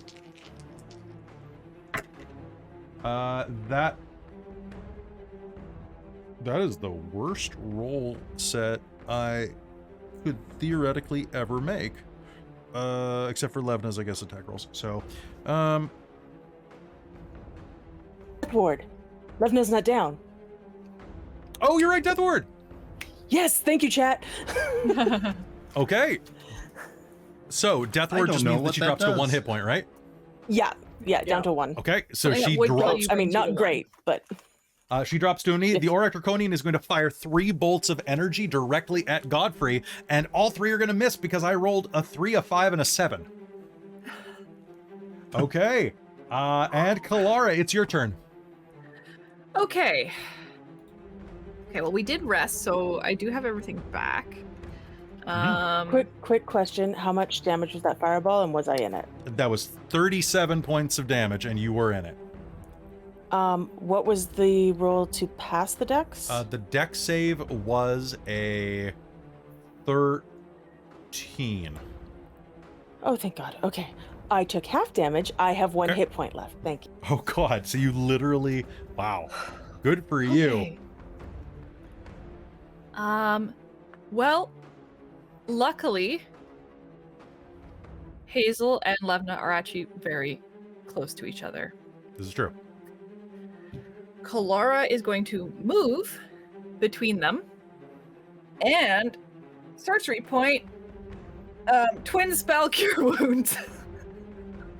That is And just slap you beautiful. both because you're within Cool. 5 feet. Okay, how much? Touching roll the heal. Do I roll it once for Yep. each, or does each get its own roll? It's twin spell, so I would say that it would be. I would say just keep the same roll. Okay. Okay, let me just review my. But yeah, heal double check that spell. because that's interesting. I'm pretty sure because I'm pretty sure if it's a damage roll, it's separate? It's together. Hold on. A second creature in range with the same spell. Yeah, it doesn't actually say anything. So which would you prefer? Would But you it does- prefer it to? Let's keep it. Okay. Keep it as one roll. Because I rolled max. Okay, that sounds great. So that's what? 16, 17, something like that? Wait. A bunch of healing stuff that, as a life cleric, that adds to these, but we don't Okay. use it that often, so I don't remember what they are. Fair. 17 points.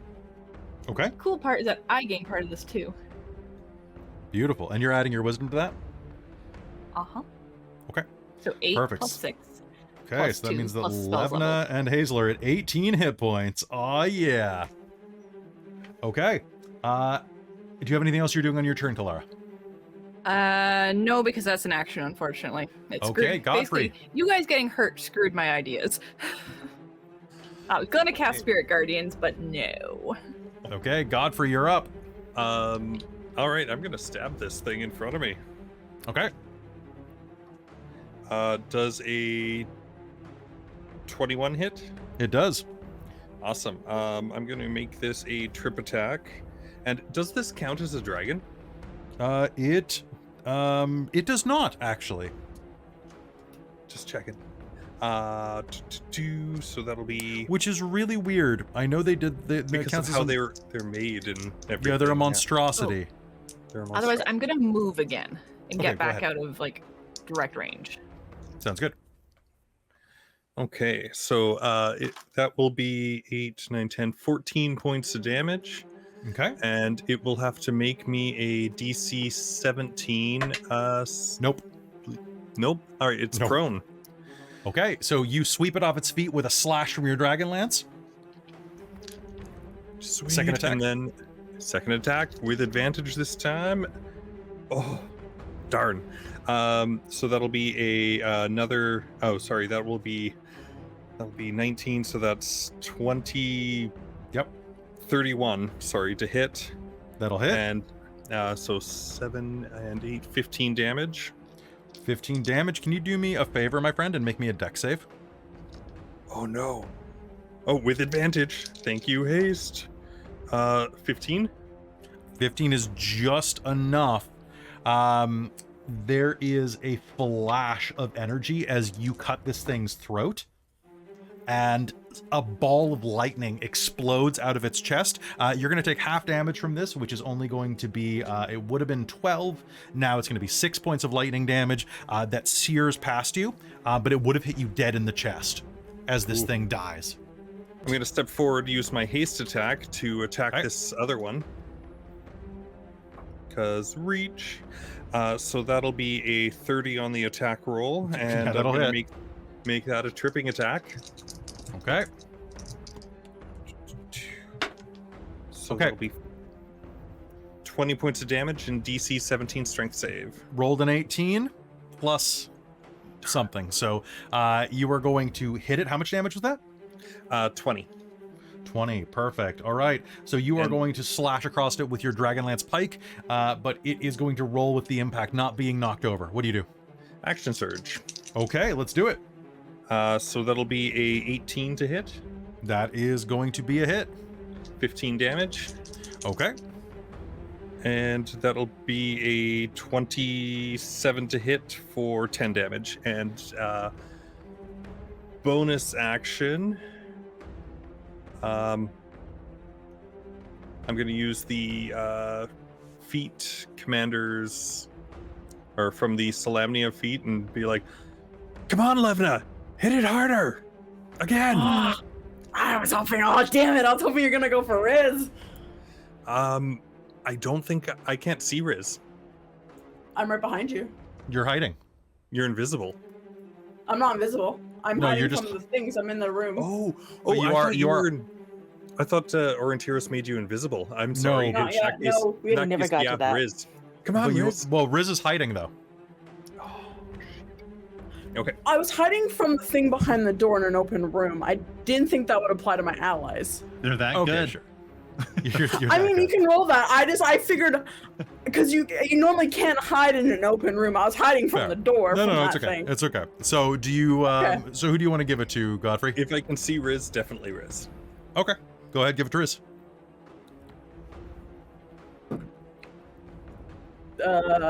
24. That's going to be a hit. Roll me damage. Yep. And did you I roll get with an extra advantage? D8 with that, right? Did you roll Yes. with advantage? No, Because you're hiding. I'm hiding. How many from times do I that. have to say you were hiding? So it would have been a 27. Okay, that's absolutely going to be a quite hit. fair. Roll me damage.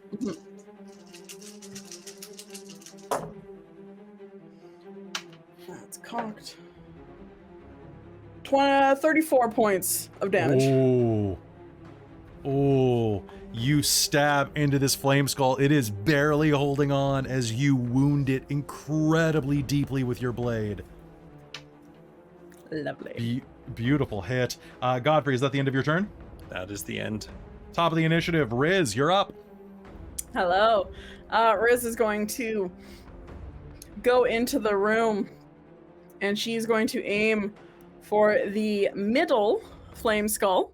She's going to hit with her green flame blade, and then she's so it's between two targets. May I choose which target the flame bounces to? Sure. Seems good to me. Okay. Okay, I will have the flame bounce to the one that's The first already one? damaged. Okay, Yeah. sounds good. I was thinking the exact same thing, Jen. 21 to hit. Okay, so... and you're using green flame blade? Yep. So fire damage? Just for the 1d8. So if that doesn't work, then I'll just not roll that for the other person then. I wouldn't bother using it for a flaming skull. Okay. no. Damn. I forgot about that. That's fine. He will get flames anyway because no. All right. So your flame will just kind of be engulfed by the flame that was already on the skull. But make me that Yeah. attack roll. Uh-huh. It was a 21. Oh yeah, that's a hit. Yeah. These things are not particularly high AC. No. Another 30 points of damage to that one. Ooh, so this is to the second one. The middle Correct. one, yeah. The middle one. Okay. Sounds good. Ooh, that is a hell of a hit. And then bonus action, she's taking the moon touch dagger and stabbing the front flame skull that's by Levna. All right, sounds good. Go ahead and make me that attack roll. Oh, actually, she's still magic. Yeah, she'll probably have her magic dagger versus the not magic rapier. Yeah. Okay. Yeah. 23 to hit. Okay, 23 to hit is going to be a hit. All right. Come on, D4. This is all we do. 2 points of magical damage. Magical piercing. 2 points of magic. You're going to poke it good. It's getting pretty annoyed at you. Yeah, I It's, bet. knock it off. Uh-huh. Oh, I shouldn't have gone that point in the middle. That was my fault for putting my character there.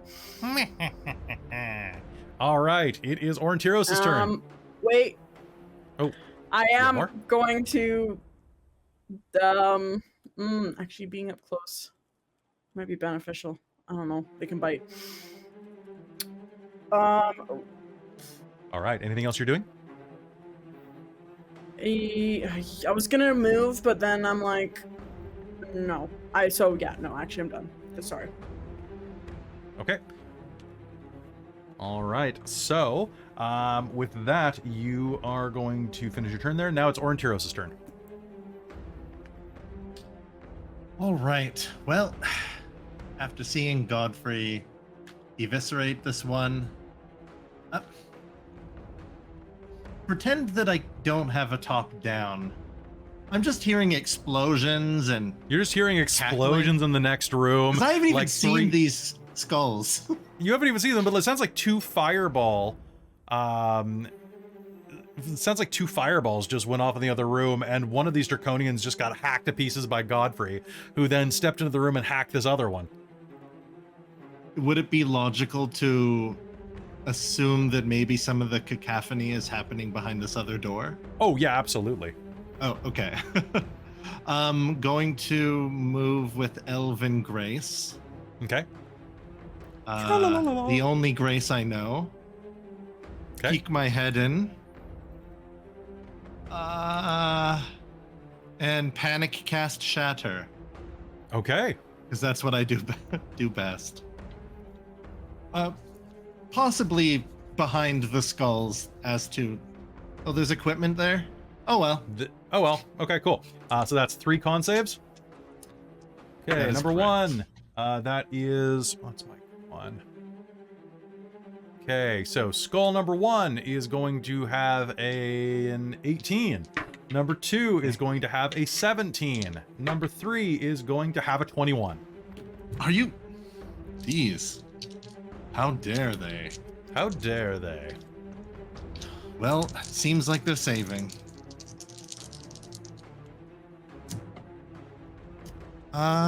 They saved on 15 damage. 15 damage. Okay, so that is going to be... Well, actually, that's not going to help one of them.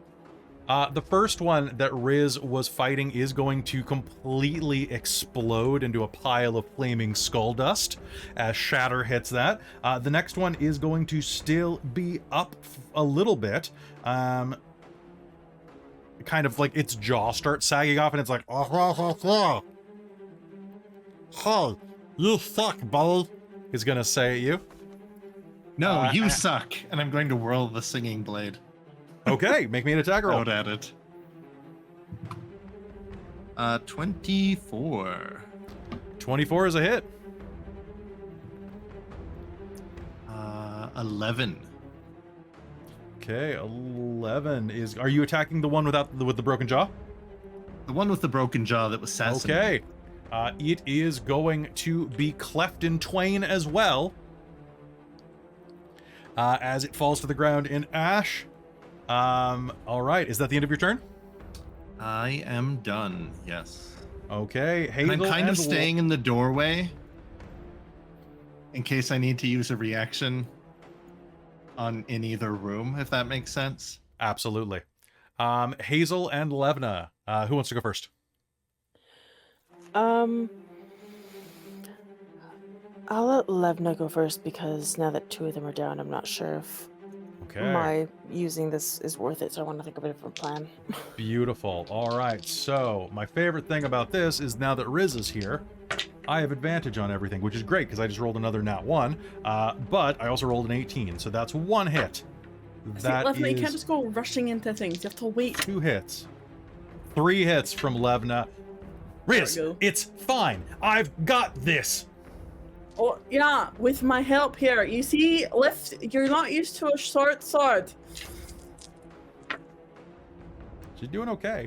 That is going to be thanks to haste.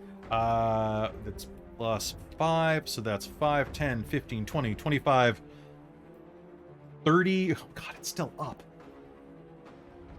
Okay, she cleaves into it, cutting into its skull over and over and over. But it is still floating and blazing at the end of her onslaught. Hazeal, what do you do? Okay, maybe then it might be worth trying this. Can I...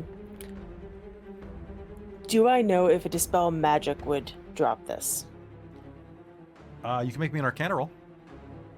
I will do that. Thank you. That is a dirty 20. A dirty 20. It will not drop it. However, after it is destroyed, these things reform, and a Dispel Magic can prevent that. Oh, great. It takes about an I hour don't for have them to those. reform, but still. Okay. I don't have enough spell slots for that. What can I do? Okay, what does that spell do? That's a weird spell I haven't used for a while. Sure, why not? I'm gonna look in the room and I'm gonna cast color spray. Okay. That takes me back. What's my save for this? Hold on, it's a creatures in a 15-foot cone, so I'm gonna try not to hit anyone I know in there. Oh, it's just hit points. It's just hit points. Yeah, starting with the creature that has the lowest current hit points, each creature. Oh wait, no, Well- 60-10, and I roll 60-10, and then that's the hit points. Okay, so You you would couldn't have to see run into the colors. room to not hit Yeah. your friends. Are you going to do that? That's fine. Okay, so let me just double check this. So you can go 5, 10, 15, 20. Yeah, you can do it. Okay, so what is the wording around color spray? So it's I roll 60-10. The total is how many hit points of creatures this spell can affect. Creatures in a 15-foot cone, How many? starting from the lowest hit you can points. affect it if it can be affected. So one Yes. second. It's blinded until the end of your next turn, and must be equal to or less than the remaining total for the creature to be affected. I can be blinded. Haha. So you're going to Then that spray is- this myriad array of colored lights springing from your hand, going. Yeah, and that's you're rolling more 35 dice hit than it points has worth. hit points. Cool. So it's going to go, my eyes, or where they would be, My eye sockets! my eye sockets. Well, Get it. you know what? You guys suck. And I'm going to spend a Hurt the More to regenerate a use of Fireball and cast it point blank on myself. Stop And I'm gonna right there, counterspell it. criminal scum. Ah! You counterspell? We're both ready on the counter spell. Yeah. Okay. I Orange has a tried. higher initiative than I do, so. Okay, Aurontiros can spend his reaction first, because... Okay, so... double counterspell. That is beautiful. We explode it. Yeah, we're gonna go down the initiative, and that was his turn. Do I need the to roll anything for this? You don't. I've never done it ever. Nope, you It cancel depends a on third the level spell. of the spell that they're. Yeah, it depends on the level of the Oh, spell because they're counter casting. spell is level 3 and fireball's level 3. Yep. Yep. It just It just Yep. counters. It's Okay. beautiful. Yeah. It's so good. The Orac Draconian at the top of the room that Godfrey is fighting is going to snarl. Godfrey, how hurt do you look? I would say on a scale of 1 to 104, I'm about a 35. Okay, sounds good. -ish. Do me a favor. It's going to look at you and it's going to snarl and say, "Follow to my command." Make me a charisma save with disadvantage. Ooh. So with disadvantage, that will be a 12 plus 3, so 15. Ah, you son of a bitch. Okay, so that is not going to be enough. You want to use one of those hurt the mores? I did to make you roll with disadvantage. Okay. I know. So he's going to go, hell, and is going to take off running. You can make an opportunity attack. Oh wait, you can't. Can you? Because you used your reaction, didn't you? Not yet. Okay, then go ahead. I don't think so. What have I done? Reaction. I No, I thought don't you think I have. gave Riz. No, an that was my additional attack. bonus action. Oh, that's how. It And I works. have 2 different ways of doing that. One uses up my bonus action. The other one uses up my bonus action and one of my attacks. Oh, And boy. they use up Riz's reaction. So that's a 25 for 9. 9, okay. And does he have to make a check to not be knocked prone? No. Okay. I did not use that. Okay, so you're going to hit him, and he is going to run up the stairs and away. Okay. Should have. You should have, but you didn't. So he survived that attack. Now we are on Kelara. It is your turn. Okay. This room cleared very quickly.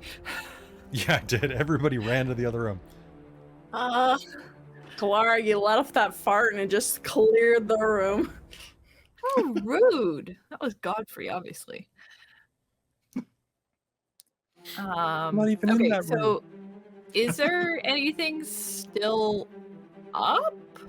There is a flame skull in the other room. Okay. And the other guy has ran away? He has ran away but he's in the next room, so you couldn't tell that. Okay, well, I just assumed that since Godfrey was hitting him, the door was open. Yes, but your line of sight has been broken because of the wall. So you can't see. He just ran off. I mean, you can hear kind of what's happening, Okay. like running sounds enough to make an assumption. All right. Okay, well, I guess I will come up to try and help against this flaming skull. That sounds good. Its eyes are like strobing with prismatic colors, and it's looking very frustrated. Just in the sockets instead of eyes, or just Yeah, like it's just strobe lights. swirling like Inagata-Davida, like it looks like a Janis Joplin like type of trip art. I'm just gonna cast Sacred Flame on it. No, I don't Make a dex want save. it. Okay. Oh wait, I have to reroll that. Pardon me 1 second. Okay. That is gonna be a 9.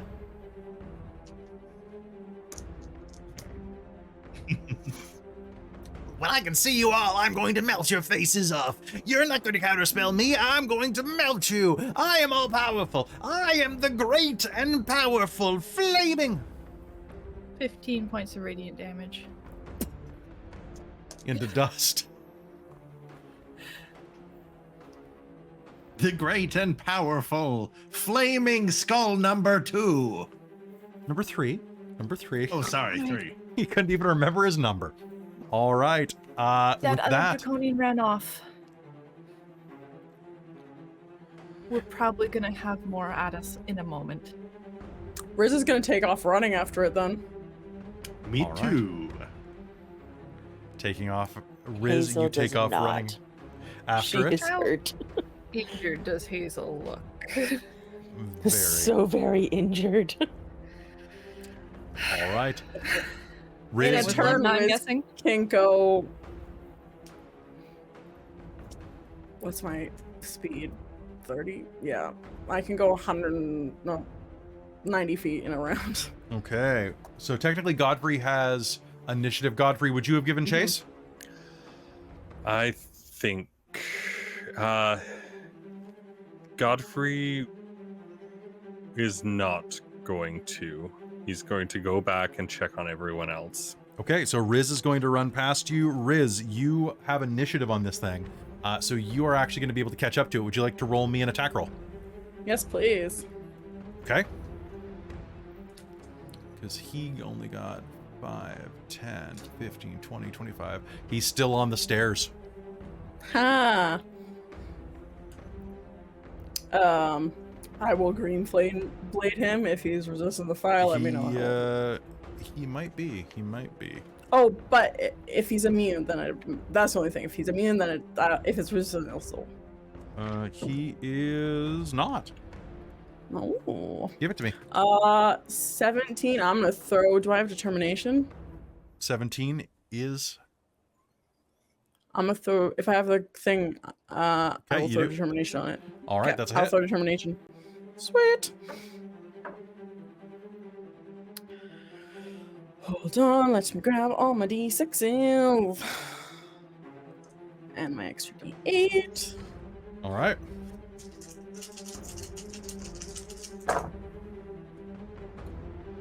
All right, I have to count.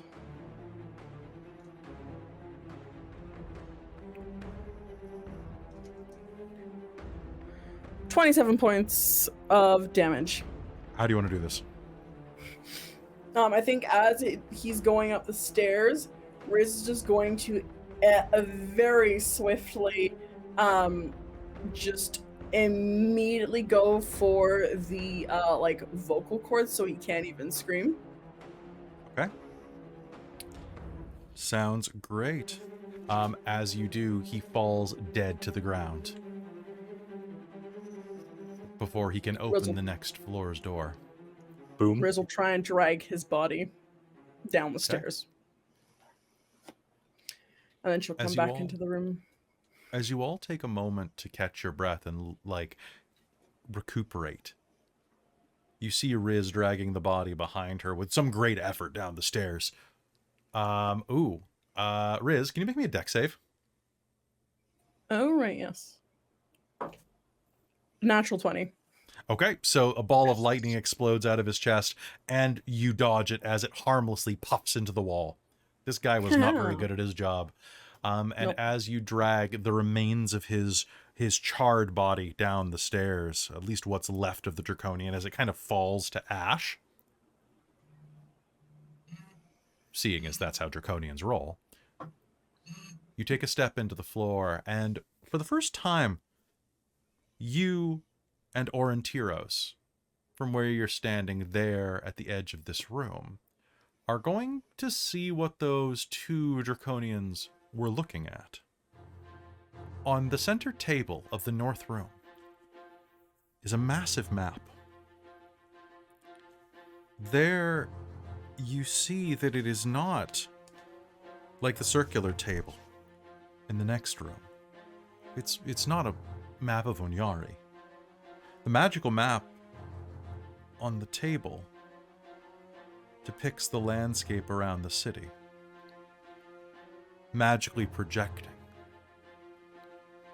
the entire surrounding area around the City of Lost Names,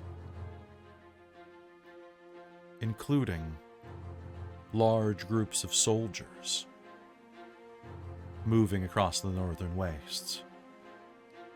A heated battle between soldiers moving south of the city, Dragon Army forces, and the troops of Kalin.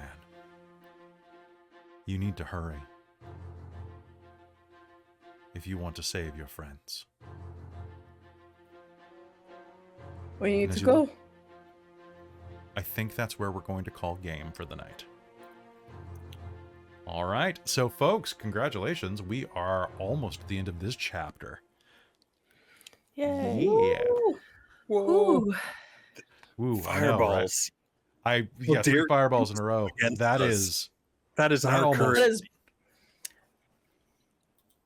I will say, I am so happy rogues have that evasion. Ristal has the temp HP you gave her from bolstering speech. Oh, that's ridiculous. See, rogues are truly a great class. They're truly amazing. I actually really am enjoying being a rogue. All right. So folks, thank you so much for tuning in. We really appreciate it. We love having you here. A big shout out to Light in our chat, who is the artist who's doing all the amazing chibis of all of our games, and is just doing an amazing job. So thank you so much. When we get more of them out, you definitely I think she's a little busy with our chibis for the meanwhile, but definitely commission her for other stuff, because they're so cute. They're so good. They're so amazing. I can't wait for them to be public. I already have one more that I need done. I know. I want more to add on the list, but she's already doing 38, and that's a lot. I know. Eventually, I would like Ivy done, so my girl can wait, but I need her. I need more too. I need Farah and Garleon. But folks, thank you so much for tuning in. Big thank you to Bookwyrm Games for being our sponsor for the night, and of course to our folks over at Patreon. You keep the lights on around here and allow us to do things like commission great art from artists like Light. So thank you so much for supporting us. A big thank you to our world building producer Jade, the maker of monsters, to Jan, our divine producer, who's my mom. Hi, Mom. To our demonic producer, Precarious, our wizards of the Patreon, Tammy the Forever Cleric, the Inca Goblin, and Eddie Isaacs, and the High Council of the Patreon, Taryn, Dustin, Cubby Gummy, Amberthist, Raven with Baubles, Karasha Urquhart, Chef Eladeth, Larouk, Sorcerer Sanguine, Mike Baxter, and Kalin Whitebeard. So, folks, you are amazing. Thank you so much. If you'd like to join them and get access to a bunch of early games, as well as modules that I'm going to be running for the channel and putting up on DriveThruRPG, go ahead and take a look at the Patreon tiers. They're going to be updated in the next day or so to reflect some of those things, but hopefully you will join us and keep adventuring with us behind closed doors. And you'll be able to see new games like Alien Destroyer of Worlds, advanced content like Hunter the Vigil and Demon the Descent, as well as the upcoming Old Gods of Appalachia. And with that, we'll see you next time here on Dragonlance, Shadow of the Dragon Queen. Good night, everyone.